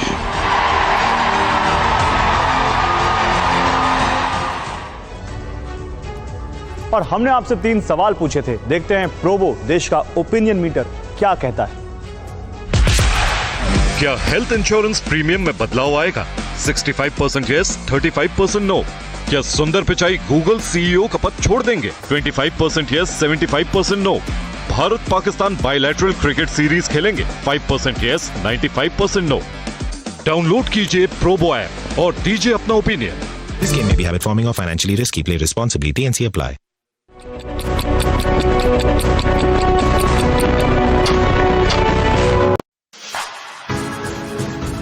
You know, this new Dankati Fresh Active is a composition of natural herbs. I'll keep your breath full fresh. Full fresh, इससे मिले ताजा breath. Mint crystal करे अपना काम, रखे मुंह ताजा ये सुहाशो. Dankati Fresh Active है, extra freshness का ये नया Dankati Fresh Active Gel रखे सांसों को full fresh. Embrace the power of knowledge at Sanskriti University, ranked first in most promising university in engineering and management in India. Visit www.sanskriti. कहीं जूते के छाप, कहीं चाय के दाग, और किचन में है छौंक के छींटे. कैसे हटते सिलेंडर के नीचे है लोहे के निशान. सफेद मार्बल को होली का स्नान. इन देसी दागों के लिए साधारण फिनाइल नहीं, पवित्र गोमूत्र से निर्मित Patanjali Gonyle अपनाइए. Embrace the power of knowledge at Sanskriti University, ranked first in most promising university in engineering and management in India. Visit www.sanskriti. अपने तेल से कभी न खेल, वरना होगी सेहत फेल. सेहत को खिलवाड़ ना बनाएं। पतंजलि रिफाइंड राइस ब्रान व सोयाबीन ऑयल लाएं और सेहत पाएं। और अब वक्त हो चला है लोकल टू ग्लोबल टॉप 100 का।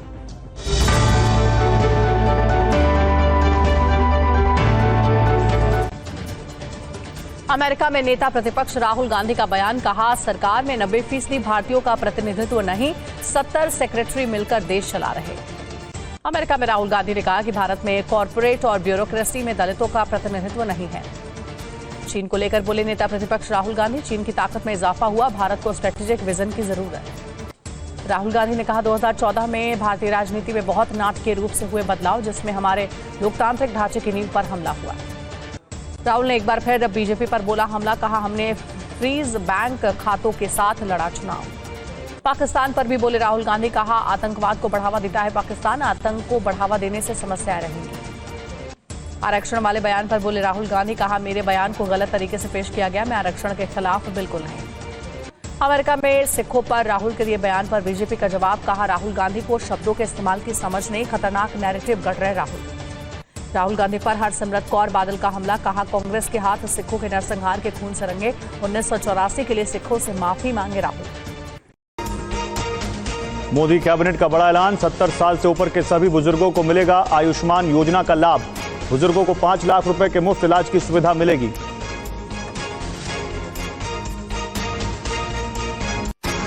Embrace the power of knowledge at Sanskriti University, ranked first in most promising university in engineering and management in India. Visit www.sanskriti. Embrace the power of knowledge at Sanskriti University, ranked first in most promising university in engineering and management in India. Visit www.sanskriti.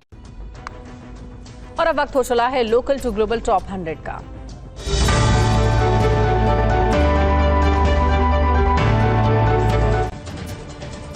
America में नेता प्रतिपक्ष राहुल गांधी का बयान, कहा सरकार में 90% भारतीयों का प्रतिनिधित्व नहीं, 70 सेक्रेटरी मिलकर देश चला रहे। अमेरिका में राहुल गांधी ने कहा कि भारत में कॉरपोरेट और ब्यूरोक्रेसी में दलितों का प्रतिनिधित्व नहीं है। चीन को लेकर बोले नेता प्रतिपक्ष राहुल गांधी, चीन की ताकत में इजाफा हुआ, भारत को स्ट्रेटेजिक विजन की जरूरत। राहुल गांधी ने कहा 2014 में भारतीय राजनीति में बहुत नाटकीय रूप से हुए बदलाव, जिसमें हमारे लोकतांत्रिक ढांचे की नींव पर हमला हुआ। राहुल ने एक बार फिर बीजेपी पर बोला हमला, कहा हमने फ्रीज बैंक खातों के साथ लड़ा चुनाव। पाकिस्तान पर भी बोले राहुल गांधी, कहा आतंकवाद को बढ़ावा देता है पाकिस्तान, आतंक को बढ़ावा देने से समस्याएं रहेंगी। आरक्षण वाले बयान पर बोले राहुल गांधी, कहा मेरे बयान को गलत तरीके से पेश किया गया, मैं आरक्षण के खिलाफ बिल्कुल नहीं।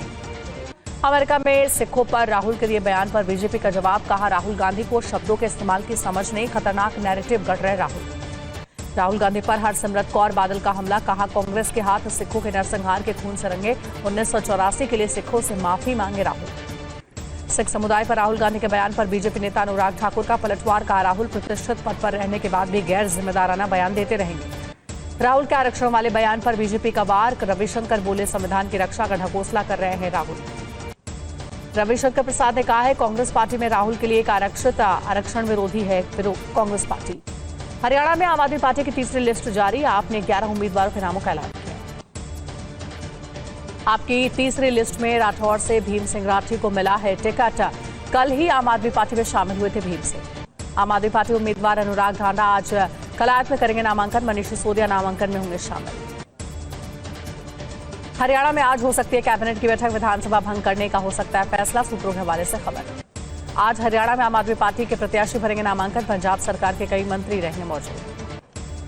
आज जुलाना से नामांकन दाखिल करेंगे विनेश फोगाट। सांसद सतपाल ब्रह्मचारी और दीपेंद्र हुड्डा रहेंगे मौजूद।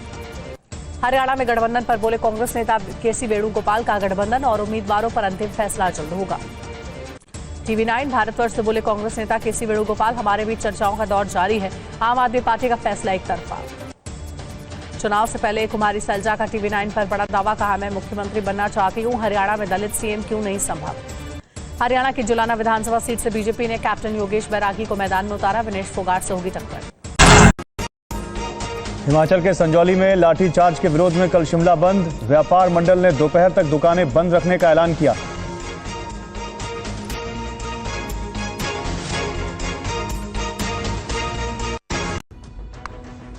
और अब वक्त हो चला है लोकल टू ग्लोबल टॉप 100 का।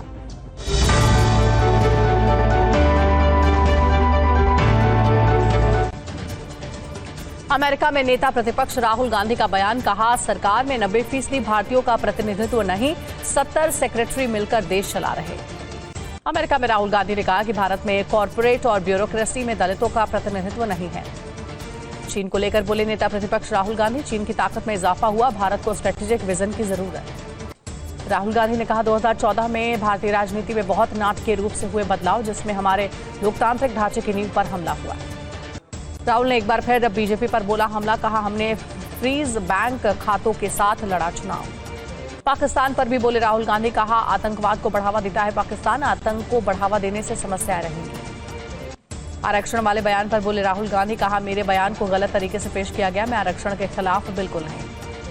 अमेरिका में सिखों पर राहुल के दिए बयान पर बीजेपी का जवाब, कहा राहुल गांधी को शब्दों के इस्तेमाल की समझ नहीं, खतरनाक नैरेटिव गढ़ रहे राहुल गांधी पर हरसिमरत कौर बादल का हमला, कहा कांग्रेस के हाथ सिखों के नरसंहार के खून से रंगे, 1984 के लिए सिखों से माफी मांगे राहुल। सिख समुदाय पर राहुल गांधी के बयान पर बीजेपी नेता अनुराग ठाकुर का पलटवार, कहा राहुल प्रतिष्ठित पद पर रहने के बाद भी गैर जिम्मेदाराना बयान देते रहेंगे। राहुल के आरक्षण वाले बयान पर बीजेपी का वार, रविशंकर बोले संविधान की रक्षा का ढकोसला कर रहे हैं राहुल। रविशंकर प्रसाद ने कहा है कांग्रेस पार्टी में राहुल के लिए एक आरक्षण विरोधी है कांग्रेस पार्टी। हरियाणा में आम आदमी पार्टी की तीसरी लिस्ट जारी, आपने 11 उम्मीदवारों के नामों का ऐलान किया। आपकी तीसरी लिस्ट में राठौर से भीम सिंह राठी को मिला है टिकट। कल ही आम आदमी पार्टी में शामिल हुए थे भीम सिंह। आम आदमी पार्टी उम्मीदवार अनुराग ढांडा आज कलायत में करेंगे नामांकन। मनीष सिसोदिया नामांकन में होंगे शामिल। हरियाणा में आज हो सकती है कैबिनेट की बैठक। विधानसभा भंग करने का हो सकता है फैसला। सूत्रों के हवाले से खबर। आज हरियाणा में आम आदमी पार्टी के प्रत्याशी भरेंगे नामांकन। पंजाब सरकार के कई मंत्री रहेंगे मौजूद। आज जुलाना से नामांकन दाखिल करेंगे विनेश फोगाट। सांसद सतपाल ब्रह्मचारी और दीपेंद्र हुड्डा रहेंगे मौजूद। हरियाणा में गठबंधन पर बोले कांग्रेस नेता केसी वेणुगोपाल का गठबंधन और उम्मीदवारों पर अंतिम फैसला जल्द होगा। TV9 भारतवर्ष से बोले कांग्रेस नेता केसी वेणुगोपाल, हमारे बीच चर्चाओं का दौर जारी है। आम आदमी पार्टी का फैसला एक तरफा। चुनाव से पहले कुमारी सैलजा का TV9 पर बड़ा दावा, कहा मैं मुख्यमंत्री बनना चाहती हूं। हरियाणा में दलित सीएम क्यों नहीं संभव। हरियाणा की जुलाना विधानसभा सीट से बीजेपी ने कैप्टन योगेश बैरागी को मैदान में उतारा। विनेश फोगाट से होगी टक्कर। हरियाणा चुनाव में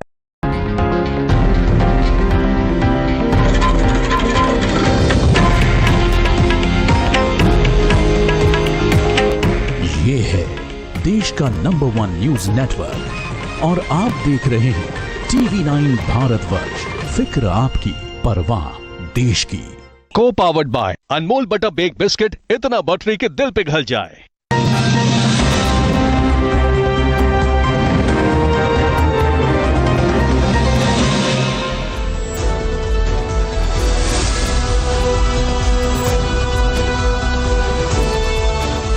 नमस्कार, कैसे हैं आप सभी लोग। TV9 भारतवर्ष पर 9 बज चुके हैं और अब 90 मिनट का नॉन स्टॉप प्राइम टाइम शुरू हो चुका है। फिक्र आपकी और परवाह देश की पे हम हाजिर हैं आपके लिए नॉन स्टॉप प्राइम टाइम लेकर। मैं हूं निशांत चतुर्वेदी, आपको देश और दुनिया की खबरों को फिक्र के लेंस से दिखाऊंगा। नमस्कार, मैं हूं पद्मजा जोशी। रात 9:50 पर आपके लिए परवाह देश की लेकर आऊंगी, जिसमें हम देश के जितने बड़े मुद्दे हैं, सबसे ज्वलंत मुद्दे हैं, उनकी परवाह करेंगे। तो फिक्र आपकी में पहला फ्लैश पॉइंट है शिमला। यहां एक अवैध मस्जिद के कारण सांप्रदायिक शोले आज फिर भड़के। इसके बाद किस तरह का राजनीतिक उबाल आया, यह आपको जरूर देखना चाहिए। हिमाचल के बाद आपको जम्मू कश्मीर लेकर चलेंगे। यहां टेरर फंडिंग के आरोपी इंजीनियर राशिद को विधानसभा चुनाव प्रचार के लिए अंतरिम जमानत मिल गई है, लेकिन इस बेल को किसने बीजेपी का प्रॉक्सी खेल कहा, यह पॉलिटिकल फाइट आपको जरूर देखनी चाहिए। आज अमेरिका से राहुल गांधी का जुबानी फायरिंग वाला राउंड 3 चीन पर था। उन्होंने दावा किया कि लद्दाख की 4000 वर्ग किलोमीटर जमीन पर चीन का कब्जा है, तो इस पर दिल्ली में सियासत कैसे गरमाई, मोहब्बत की दुकान पर कटाक्ष किसने किया, आपको जरूर जानना चाहिए। वैसे आज कांग्रेस अध्यक्ष मल्लिकार्जुन खड़गे जम्मू कश्मीर में चुनाव प्रचार करने पहुंचे। यहां उन्होंने कहा कि इंडिया गठबंधन को अगर लोकसभा चुनाव में 20 सीट और मिल जाती तो 400 पार का दावा करने वाले जेल में होते। मोदी सरकार ने आज एक बड़ा फैसला बुजुर्गों को ध्यान में रखकर लिया है। 70 वर्ष से ऊपर के सभी बुजुर्गों को आयुष्मान भारत योजना में शामिल किया जाएगा। इन्हें 5 लाख रुपए तक के इलाज की मुफ्त सुविधा मिलेगी। इसके तहत देश के 6 करोड़ वरिष्ठ नागरिकों को कवर करने की योजना है और लगभग 4.5 करोड़ परिवारों को फायदा होगा। जम्मू कश्मीर में चुनाव से बेचैन पाकिस्तानी फौज ने आज अखनूर सेक्टर में गोलीबारी की है, तो इस पर भारतीय सेना की ओर से करारा जवाब मिला है। वहीं जम्मू के कठुआ में सेना की आतंकियों से मुठभेड़ हुई, जिसमें 3 आतंकवादी ढेर कर दिए गए।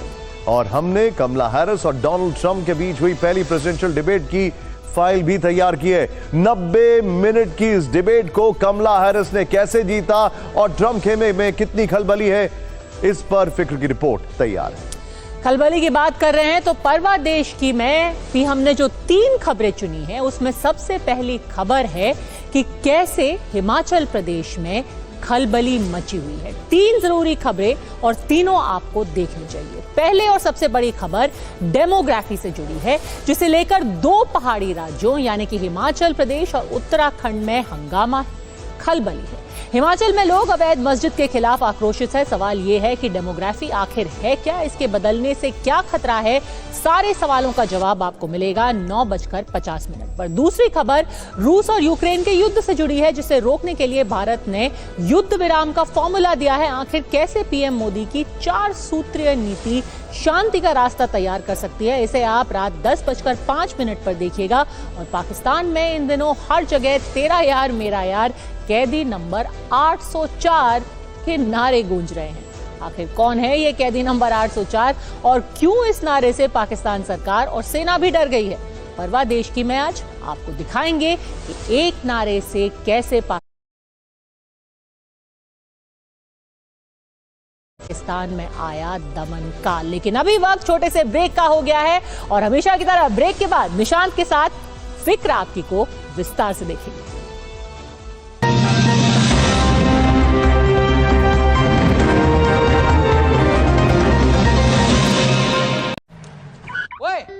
जहाँ कैसे खड़ी की? पार्किंग पे तेरा नाम लिखा है और सारा शहर जानता है पार्किंग बंटी की है। तूने यहाँ गाड़ी कैसे खड़ी कर दी? क्या पेश है अनमोल बटर बेक बिस्किट्स, इतना बटरी कि दिल पिघल जाए। तेरी पार्किंग यार कहीं भी लगा ले। Embrace the power of knowledge at Sanskriti University, ranked first in most promising university in engineering and management in India. Visit www.sanskriti. हर माँ की एक ही है फेवरेट चीज, खाने को बनाए वो लजीज, स्वाद को लाए सेहत के करीब, जी भर के खा लो पाओ माँ का आशीष। हर माँ का भरोसा प्यार से परोसा, पतंजलि शुद्ध गाय का घी। पेश है अनमोल बटर बेक बिस्किट्स, इतना बटरी कि दिल पिघल जाए। और अब वक्त हो चला है लोकल टू ग्लोबल टॉप 100 का।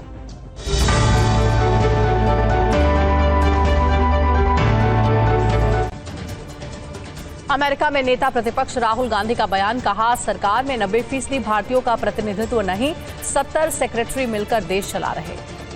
अमेरिका में राहुल गांधी ने कहा कि भारत में कॉरपोरेट और ब्यूरोक्रेसी में दलितों का प्रतिनिधित्व नहीं है। चीन को लेकर बोले नेता प्रतिपक्ष राहुल गांधी, चीन की ताकत में इजाफा हुआ, भारत को स्ट्रेटेजिक विजन की जरूरत। राहुल गांधी ने कहा 2014 में भारतीय राजनीति में बहुत नाटकीय रूप से हुए बदलाव, जिसमें हमारे लोकतांत्रिक ढांचे की नींव पर हमला हुआ। राहुल ने एक बार फिर बीजेपी पर बोला हमला, कहा हमने फ्रीज बैंक खातों के साथ लड़ा चुनाव। पाकिस्तान पर भी बोले राहुल गांधी, कहा आतंकवाद को बढ़ावा देता है पाकिस्तान, आतंक को बढ़ावा देने से समस्याएं रहेंगी। आरक्षण वाले बयान पर बोले राहुल गांधी, कहा मेरे बयान को गलत तरीके से पेश किया गया, मैं आरक्षण के खिलाफ बिल्कुल नहीं।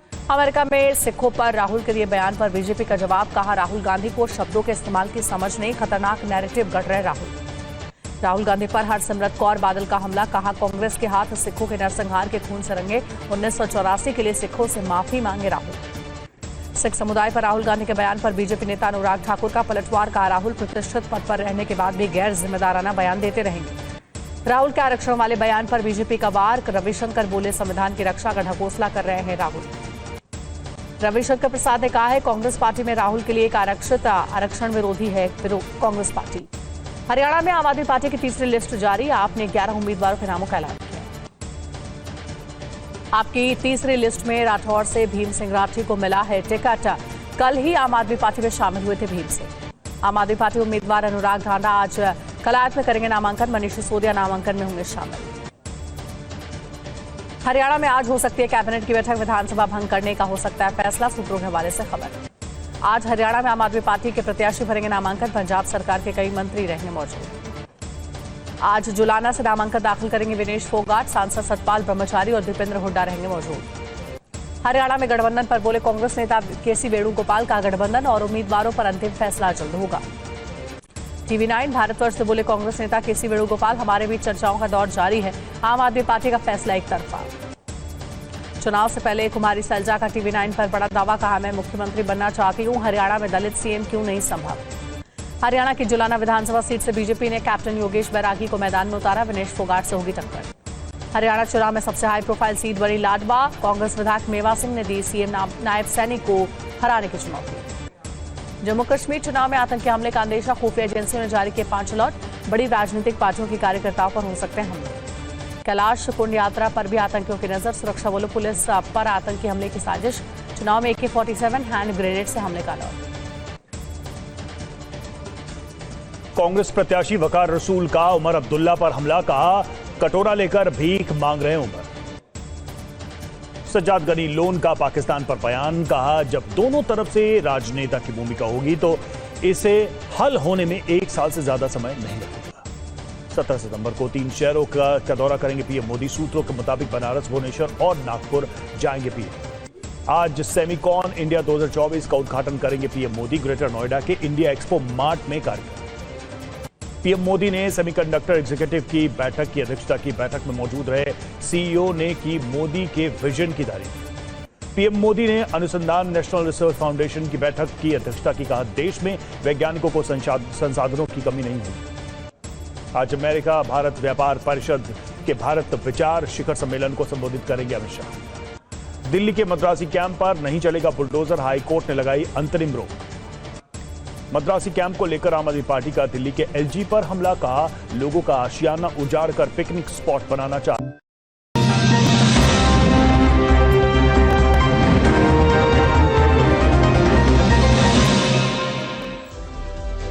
और फिक्र आपकी में अब समय है 2 मिनट में देश की 9 बड़ी खबरें देखने का। ध्यान से देखिएगा बात। शुरुआत करते हैं इस वक्त की सबसे पहली और बड़ी खबर। 70 वर्ष से ऊपर के सभी बुजुर्ग आयुष्मान योजना में शामिल। कैबिनेट की बैठक में फैसला, 5 लाख रुपए के इलाज की मिलेगी सुविधा, 6 करोड़ वरिष्ठ नागरिक दायरे में आएंगे, बीजेपी ने संकल्प पत्र में वादा किया था। चंडीगढ़ के सेक्टर 10 में एक कोठी में हुए धमाके से दहशत, बाहर से विस्फोटक अंदर की ओर फेंका गया, ग्रेनेड ब्लास्ट की आशंका। पुलिस के बम निरोधक दस्ते ने जांच पड़ताल शुरू की है, फॉरेंसिक टीमें भी मौजूद हैं। खालिस्तान समर्थक संगठन सिख फॉर जस्टिस पर लगे बैन को बढ़ाया गया, केंद्र ने 5 साल के लिए बढ़ाया बैन। UAPA एक्ट के तहत कार्रवाई, संगठन के खिलाफ NIA ने 6 से ज्यादा मामले दर्ज कर रखे हैं। मणिपुर में राजभवन पर प्रदर्शन के बाद असम गए राज्यपाल। मणिपुर यूनिवर्सिटी में अगले आदेश तक यूजी पीजी की परीक्षाएं स्थगित। संवेदनशील इलाकों में बैरिकेडिंग के साथ अतिरिक्त सुरक्षा बलों की तैनाती। पुलिस ने प्रदर्शनकारियों के पास से गुलेल जैसे हथियार जब्त किए। हरियाणा कैबिनेट बैठक में विधानसभा भंग करने की सिफारिश। कैबिनेट ने 13 सितंबर से विधानसभा भंग करने की सिफारिश की राज्यपाल से। कुछ देर बाद सीएम नायाब सिंह सैनी राज्यपाल से कर सकते हैं मुलाकात। पटना के गांधी मैदान ब्लास्ट केस में 4 दोषियों की फांसी की सजा उम्र कैद में बदली। पटना हाईकोर्ट ने सुनाया फैसला। पीएम मोदी की रैली के दौरान 27 अक्टूबर 2013 को हुए थे 6 धमाके। ग्रेटर नोएडा में पीएम मोदी ने किया सेमीकॉन इंडिया का उद्घाटन। बोले सेमीकंडक्टर वर्कफोर्स कर रहे हैं तैयार। भारत की नीतियों की वजह से सेमीकंडक्टर सेक्टर में करीब 1.5 ट्रिलियन रुपए से ज्यादा का निवेश। भगोड़े नीरव मोदी की 29 करोड़ रुपए की संपत्ति जब्त। पीएनबी घोटाले में मनी लॉन्ड्रिंग केस के तहत ईडी का एक्शन। नीरव मोदी की अब तक 2,596 करोड़ रुपए की संपत्ति जब्त हो चुकी है। कोलकाता में ड्यूटी पर नहीं लौटेंगे जूनियर डॉक्टर। हड़ताल और प्रदर्शन जारी रखेंगे। मुख्यमंत्री ममता बनर्जी की मौजूदगी में वार्ता की मांग। 30 जूनियर डॉक्टरों की टीम करेगी मुलाकात। मीटिंग के लाइव प्रसारण की मांग। और 9 बड़ी खबरों के बाद हम आपको दिखाने वाले हैं फिक्र में आपके फिक्र की खबरें विस्तार से, एक एक डिटेल के साथ, बस एक छोटे से ब्रेक के बाद।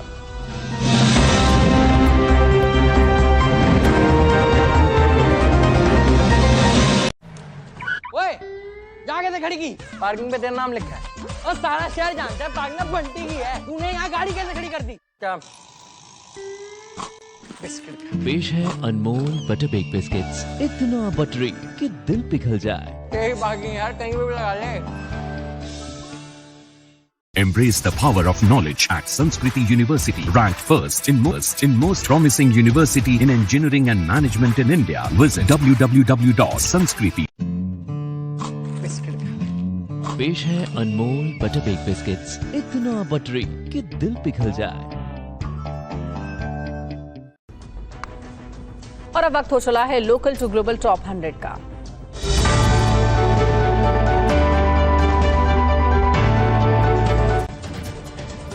अमेरिका में नेता प्रतिपक्ष राहुल गांधी का बयान, कहा सरकार में 90% भारतीयों का प्रतिनिधित्व नहीं, 70 सेक्रेटरी मिलकर देश चला रहे।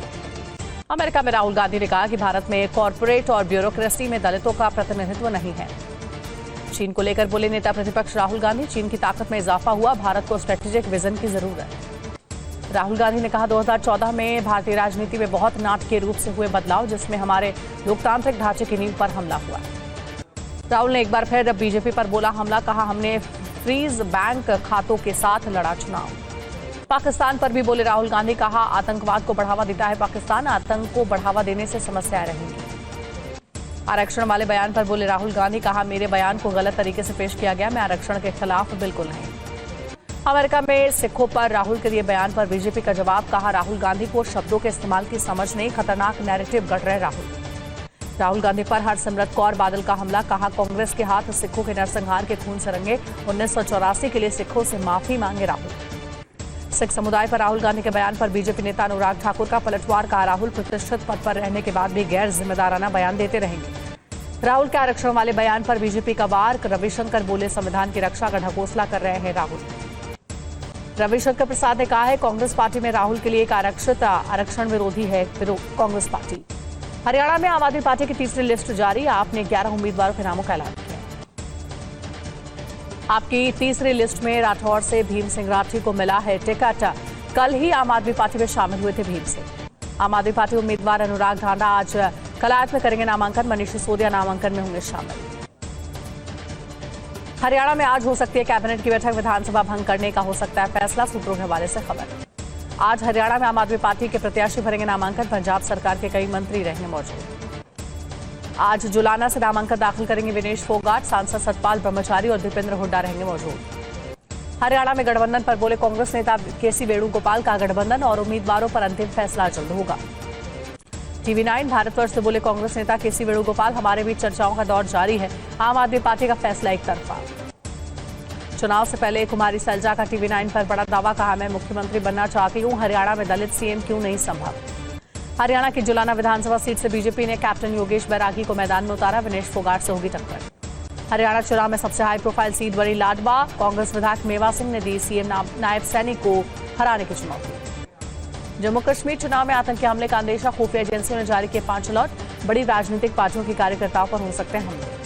कैलाश कुंड यात्रा पर भी आतंकियों की नजर, सुरक्षा बलों पुलिस पर आतंकी हमले की साजिश।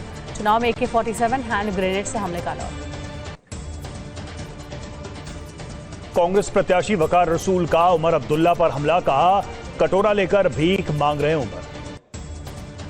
सज्जाद गनी लोन का पाकिस्तान पर बयान, कहा जब दोनों तरफ से राजनेता की भूमिका होगी तो इसे हल होने में 1 साल से ज्यादा समय नहीं लगेगा। 17 सितंबर को 3 शहरों का दौरा करेंगे पीएम मोदी। सूत्रों के मुताबिक बनारस, भुवनेश्वर और नागपुर जाएंगे पीएम। आज सेमिकॉन इंडिया 2024 का उद्घाटन करेंगे पीएम मोदी। ग्रेटर नोएडा के इंडिया एक्सपो मार्ट में कार्यक्रम। पीएम मोदी ने सेमीकंडक्टर एग्जीक्यूटिव की बैठक की अध्यक्षता की। बैठक में मौजूद रहे सीईओ ने की मोदी के विजन की तारीफ। पीएम मोदी ने अनुसंधान नेशनल रिसर्च फाउंडेशन की बैठक की अध्यक्षता की। कहा देश में वैज्ञानिकों को संसाधनों की कमी नहीं हुई। आज अमेरिका भारत व्यापार परिषद के भारत विचार शिखर सम्मेलन को संबोधित करेंगे अमित शाह। दिल्ली के मद्रासी कैंप पर नहीं चलेगा बुलडोजर, हाईकोर्ट ने लगाई अंतरिम रोक। मद्रासी कैंप को लेकर आम आदमी पार्टी का दिल्ली के एलजी पर हमला, कहा लोगों का आशियाना उजाड़ कर पिकनिक स्पॉट बनाना चाह रहे हैं एलजी। पश्चिमी यूपी को अलग प्रदेश बनाने के खिलाफ बीजेपी नेता संगीत सोम का बड़ा बयान, कहा पश्चिमी यूपी अगर अलग प्रदेश बना तो ये मिनी पाकिस्तान बन जाए। बीजेपी के राष्ट्रीय सदस्यता अभियान के संयोजक विनोद तावड़े का दावा, 1 हफ्ते में बीजेपी से जुड़े 2 करोड़ सदस्य। दिल्ली सरकार में मंत्री सौरभ भारद्वाज का बीजेपी पर हमला, कहा बीजेपी नेताओं को समझ आ गया कि अरविंद केजरीवाल को हराना संभव। बर्लिन में बोले विदेश मंत्री एस जयशंकर, कहा रूस यूक्रेन को करनी ही होगी बातचीत, चाहे तो भारत सलाह देने को तैयार। आतंकी फंडिंग मामले में सांसद राशिद इंजीनियर को 2 अक्टूबर तक मिली अंतरिम जमानत। जेल में रहते हुए उमर अब्दुल्ला को हराया था लोकसभा चुनाव। फ्रीबीज मामले पर सुप्रीम कोर्ट में आज सुनवाई। आम आदमी पार्टी करेगी याचिका का विरोध। समाजवादी पार्टी नेता आजम खान की ओर से दायर ट्रांसफर याचिका पर आज सुप्रीम कोर्ट में सुनवाई। केसेस को यूपी से बाहर ट्रांसफर करने की मांग की। बिहार में पिछड़ी जातियों का आरक्षण कोटा बढ़ाकर 65% करने के मामले में आज सुप्रीम कोर्ट में सुनवाई। आरजेडी ने हाई कोर्ट के फैसले पर रोक लगाने की मांग की।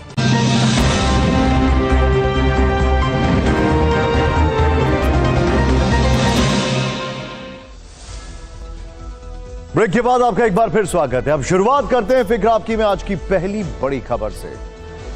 और पहली फिक्र शिमला की है। शिमला में पिछले कुछ दिनों से एक अवैध मस्जिद के कारण भारी तनाव है। यहां हिंदू मुस्लिम वाली टेंशन सड़कों पर दिखने लगी है। इस आक्रोश को शांत कराने के लिए शासन प्रशासन को खासी मशक्कत करनी पड़ रही है। तस्वीरें आपके सामने हैं। देखिए, सांप्रदायिक चिंगारी ऐसी भड़की है कि यहां की ठंडी वादियों में आज भी लोगों ने उबाल महसूस किया। शिमला के बाहरी हिस्से में पड़ने वाले संजौली में आज क्या हुआ, हंगामे की एक एक तस्वीर सीधे ग्राउंड से हम आपको दिखाएंगे। TV9 भारतवर्ष के कैमरे में रिकॉर्ड पब्लिक पुलिस की झड़प भी दिखाएंगे। लेकिन पहले यह समझिए कि शिमला में यह विवाद क्यों है और हाल के दिनों में यह कैसे बढ़ता चला गया। शिमला के पास संजौली में यह 5 मंजिला मस्जिद है। हिंदू संगठन और स्थानीय निवासियों का आरोप है कि यहां 3 मंजिल अवैध निर्माण से बनाई गई है। उनका यह भी आरोप है कि इस अवैध मस्जिद में बाहरी लोगों की आवाजाही, बाहरी लोगों के आने से यहां का माहौल खराब हो रहा है और स्थानीय लोगों के साथ यहां के हिंदू संगठन इस मस्जिद को तोड़ देने की मांग पर अड़े हुए हैं। बीते 5 सितंबर को भी स्थानीय लोगों की भीड़ मस्जिद के बाहर तक पहुंच गई, धरना प्रदर्शन किया था, यहां पर बैठकर हनुमान चालीसा का पाठ किया था। उस समय प्रशासन को 2 दिन के अंदर मस्जिद तोड़ देने का अल्टीमेटम दिया था और यह मांग पूरी ना होते देख आज यहां फिर से भीड़ इकट्ठा हुई। सुबह 11 बजे मस्जिद की ओर बढ़ने लगी तो प्रदर्शनकारियों को रोकने के दौरान शिमला से झड़प की ऐसी तस्वीरें आई जिनकी किसी ने कल्पना भी नहीं की।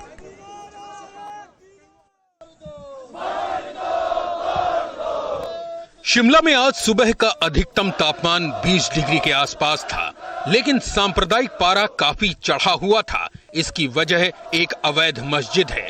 जिसे तोड़ने की मांग को लेकर सुबह 11 बजे स्थानीय लोग हिंदू संगठन देवभूमि के नेतृत्व में ढली टनल के पास जमा हुए थे। संजौली में स्थित इस मस्जिद का रास्ता इसी ढली टनल से होकर गुजरता है। संजौली मस्जिद को तोड़ने की अपनी मांग को लेकर प्रदर्शनकारियों ने पहले तो सड़क पर ही हनुमान चालीसा का पाठ पढ़ा, जय श्री राम के नारे लगाए। इसके बाद मस्जिद की ओर बढ़ने लगे तो उन्हें रोकने के लिए पुलिस ने पूरी ताकत झोंक दी। प्रदर्शनकारियों ने मस्जिद से ठीक 50 मीटर पहले लगाए गए पुलिस बैरिकेड को हटाकर फेंक दिया। इसके बाद पुलिस ने प्रदर्शनकारियों पर 2 बार लाठीचार्ज किया।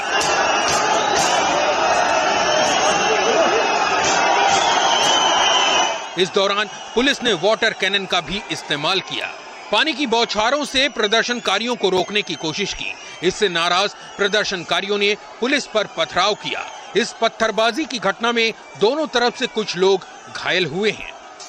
ये देखिए यहाँ पर ये खदेड़ने का काम यहाँ पर किया जा रहा है। तस्वीरें दिखाइए यहाँ पे। ये देखिए किस तरीके से लाठीचार्ज यहाँ पर पुलिस के द्वारा किया जा रहा है। ये देखिए आप यहाँ पर खदेड़ कर जो प्रदर्शनकारी हैं उनको भगाने का प्रयास। जो धारा 163 लागू की गई थी उसके बाद ये कहा जा रहा था कि अगर लॉ एंड ऑर्डर सिचुएशन होती है तो बल प्रयोग किया जाएगा, प्रदर्शनकारियों को खदेड़ा जाएगा।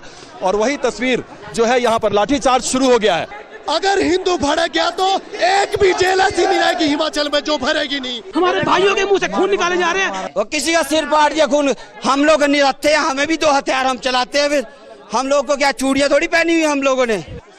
संजौली में पुलिस ने हिंदू जागरण मंच के नेता कमल गौतम को मौके से हिरासत में लिया। हिंदूवादी संगठनों का दावा है कि पुलिस ने उनके 12 नेताओं को गिरफ्तार किया है। वहीं प्रशासन का कहना है कि संजौली में हिमाचल पुलिस के 1000 से ज्यादा जवान तैनात हैं। इलाके की ड्रोन से निगरानी की जा रही है। रात 12 बजे तक धारा 163 लागू है। 5 या इससे ज्यादा लोगों को एक जगह इकट्ठा होने की छूट नहीं है और किसी ने भी कानून हाथ में लेने की कोशिश की तो सख्ती से निपटा जाएगा। प्रोटेस्ट के लिए तो अभी कोई गुंजाइश है नहीं, क्योंकि जितना भी इस संदर्भ में प्रोटेस्ट किया जाना चाहिए था वो अपॉर्चुनिटी सबको मिली है। कोई ऐसी अपॉर्चुनिटी को देखना चाहता है और उस पर अपने लिए अपॉर्चुनिटी ढूंढ रहा है तो उन लोगों को भी हम कॉशन करते हैं कि law will take its own course. Police ने संजौली में शांति व्यवस्था बनाए रखने के लिए बीती रात फ्लैग मार्च किया था। शिमला का संजौली इलाका इस समय भी छावनी में तब्दील है। इसमें एक क्लैरिटी आनी बहुत जरूरी है कि ये पूरा विवाद या पूरा जो हंगामा हुआ है इसके पीछे की वजह मस्जिद का इलीगल कंस्ट्रक्शन है या फिर बाहरी लोगों का आना। दोनों को अलग अलग तरीके से डील किया जा रहा है। अब वजह क्या है यह समझने की जरूरत है। अब आपको शिमला मस्जिद विवाद की क्रोनोलॉजी समझाते हैं। स्थानीय लोगों का कहना है कि वर्ष 2010 से यहां अवैध निर्माण शुरू हुआ। नगर निगम के पास अवैध निर्माण रोकने की कई बार शिकायत की गई। वर्ष 2010 से 2024 तक कुल 35 नोटिस मस्जिद कमेटी को भेजे गए, लेकिन निर्माण नहीं रुका। 2 मंजिला मस्जिद 5 मंजिला की बना दी गई। हालांकि संजौली मस्जिद के इमाम का कहना है कि यह मस्जिद वर्ष 1947 से है, वक्फ की जमीन पर बनी है और स्थानीय लोगों के डेमोग्राफी बदल देने के आरोप बेबुनियाद हैं। यह मामला तब बढ़ गया जब 31 अगस्त को यहां 2 गुटों में मारपीट हो गई और आरोप एक बार फिर से बाहरी लोगों पर लगे। तब से स्थानीय लोगों में आक्रोश है और वो मस्जिद तोड़ देने की मांग पर अड़े हुए हैं। इस मुद्दे पर जमकर राजनीति हो रही है।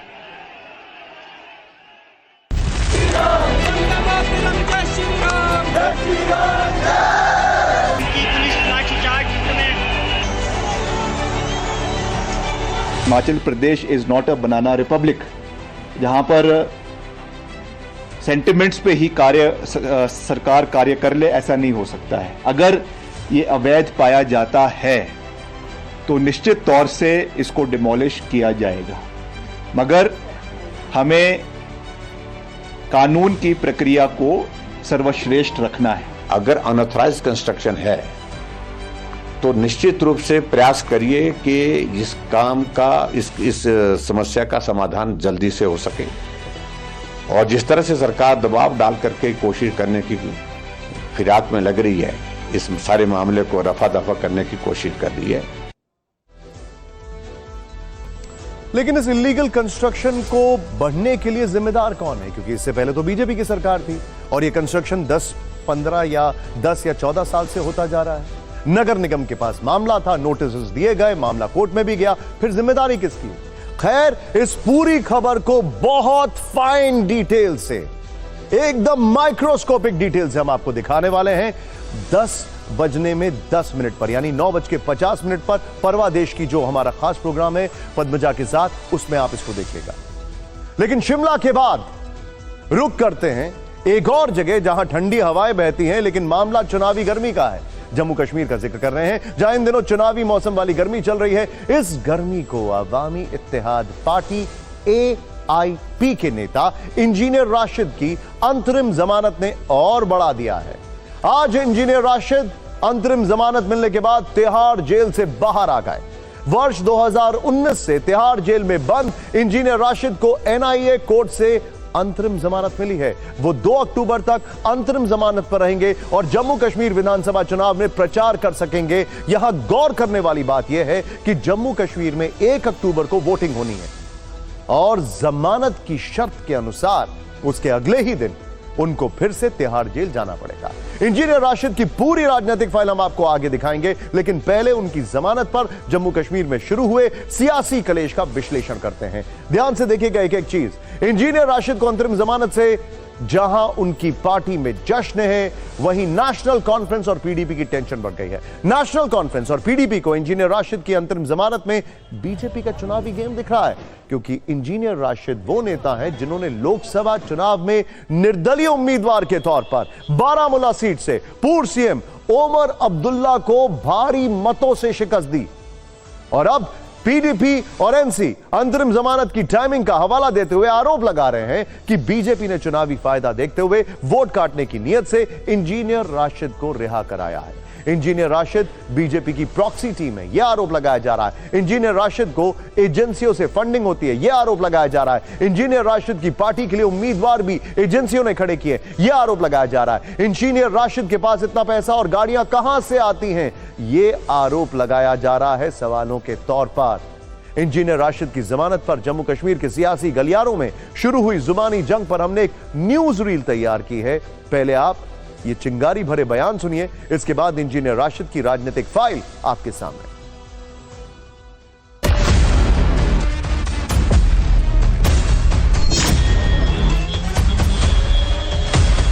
इंशाअल्लाह रिहा होने पर कश्मीर में एक सैलाब आएगा जो 1987 में आया था और इन जालिमों ने चोरी की थी।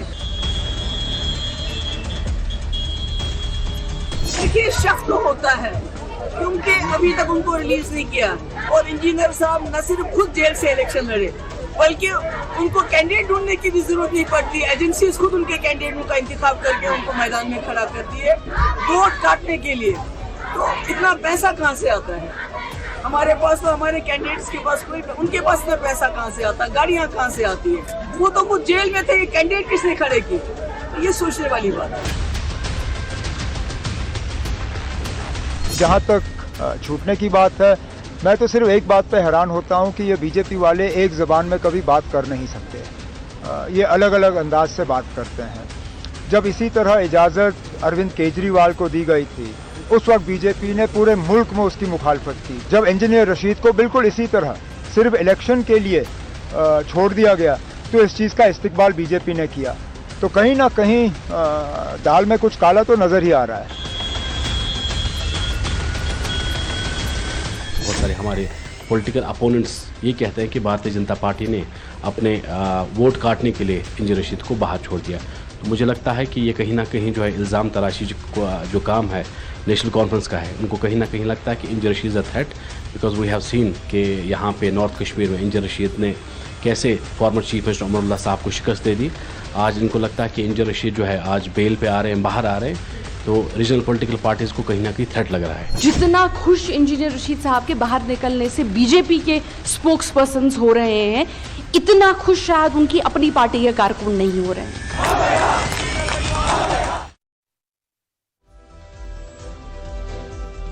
एक इंटरेस्टिंग बात आपको बताते हैं। 1987 की बात है और यहां पर मैं किसी का महिमा मंडन नहीं कर रहा हूं, खासकर आतंकी का तो बिल्कुल नहीं। सैयद सलाउद्दीन ने चुनाव लड़ा था। ऐसी खबरें थी कि सैयद सलाउद्दीन जो उनके प्रतिद्वंदी हैं उनसे आगे निकल रहे हैं और उनके प्रतिद्वंदी बाकायदा एक तरीके से हट भी जाते हैं, लेकिन फिर उनको वापस बुलाया जाता है और कहा जाता है कि ये जीत गया है, सैयद सलाउद्दीन हार गए हैं। सैयद सलाउद्दीन ने यह कहा कि ये सब गड़बड़ी हुई है। सैयद सलाउद्दीन जो कि आतंकी है, मोस्ट वांटेड है, उसने यह कहा। और वो जो प्रतिद्वंदी जीता था वो जानते हैं किस पार्टी का था? National conference. बस आपको बताना था। पीडीपी नेशनल कॉन्फ्रेंस के आरोपों के बीच इंजीनियर राशिद की प्रतिक्रिया भी सामने आई है।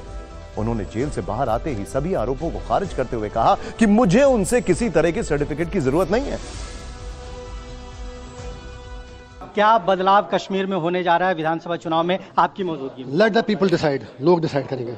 आप बाहर आए हैं, लेकिन आपके जो जम्मू कश्मीर में जो पॉलिटिकल लोग हैं, चाहे वो उमर अब्दुल्ला हो, महबूबा मुफ्ती हो, सीधे तौर पर ये कह रहे हैं कि आपके अपने चुनाव में लोकसभा में आपको कैंपेन करने के लिए बेल नहीं मिली, अब विधानसभा में मिला गया है। आपके आने से बीजेपी को मजबूती मिलेगी क्योंकि एंटी बीजेपी वोट बटेंगे और बीजेपी उससे मजबूत होगी। तो आप उनसे पूछे उन्होंने बीजेपी को लाया है क्यों उधर। एक दूसरी बात यह है, I am following my conviction, I am fighting against BJP. वो तो उनके ही हैं, लिहाजा इसके ज़्यादा मैं कुछ नहीं कहूँगा।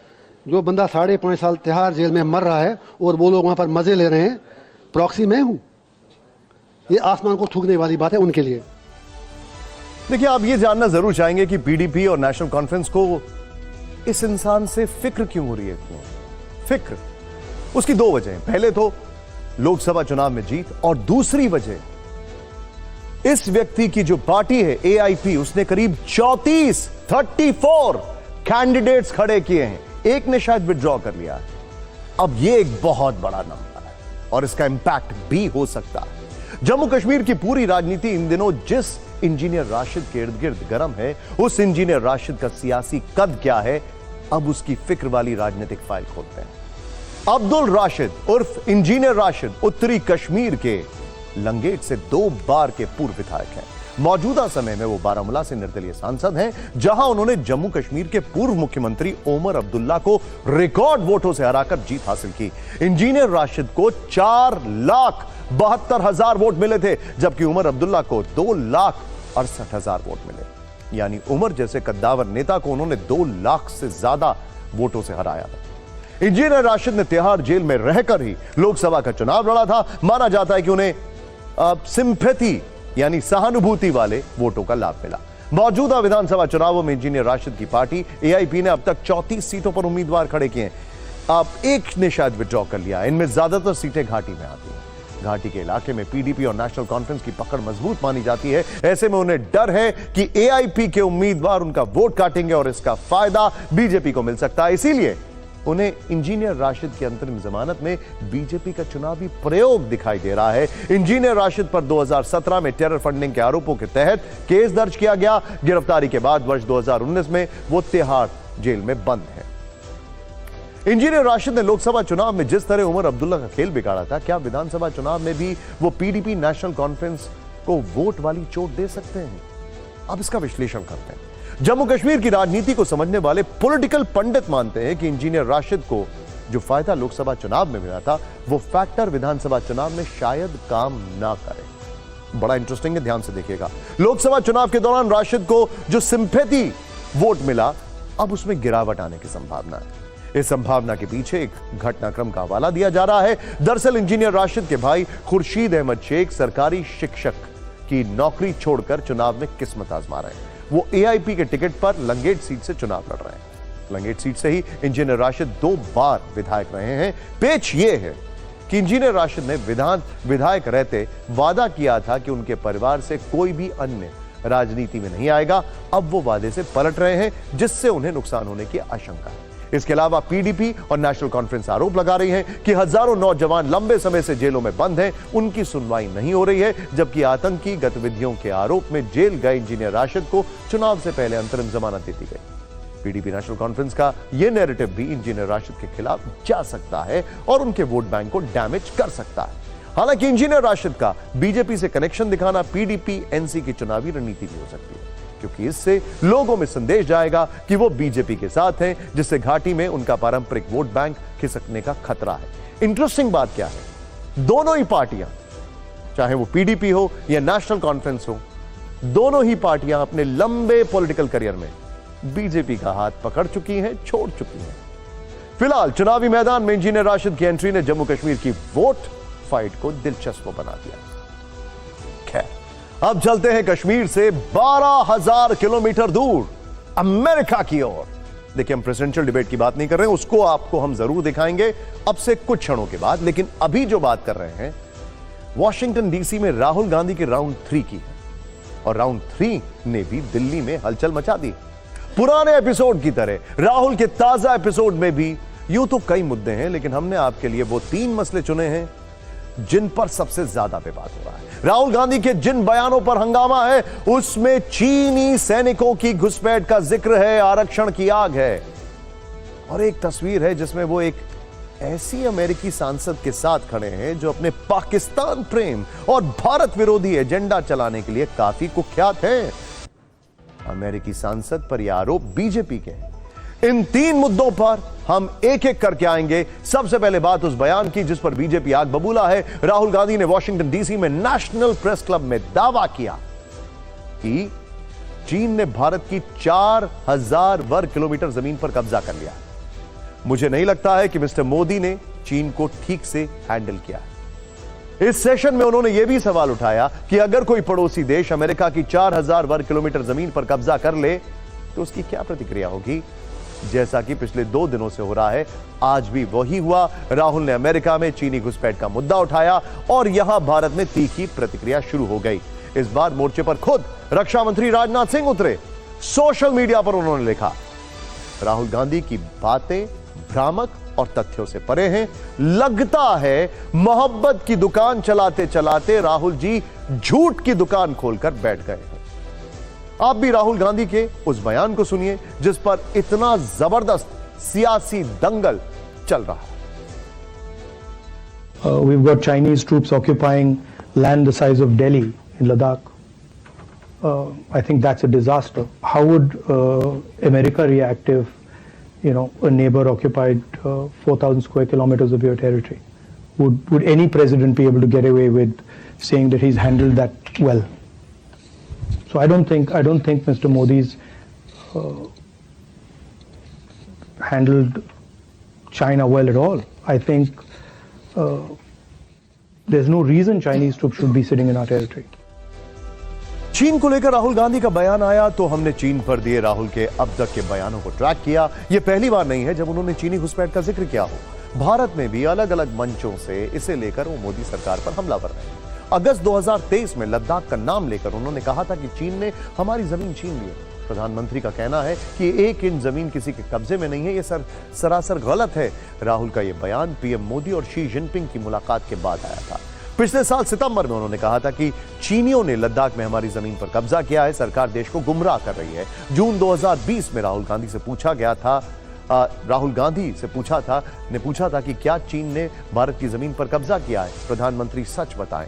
वैसे राहुल चीन का मुद्दा उठाते रहे हैं, लेकिन चीनी मंत्रियों और अफसरों से उनकी मुलाकात को लेकर भी सवाल उठते रहे हैं। ऐसे में राहुल गांधी ने अमेरिका से जब चीन को लेकर सरकार से फिर से सवाल किया तो सियासी त्योरियां चढ़ गई।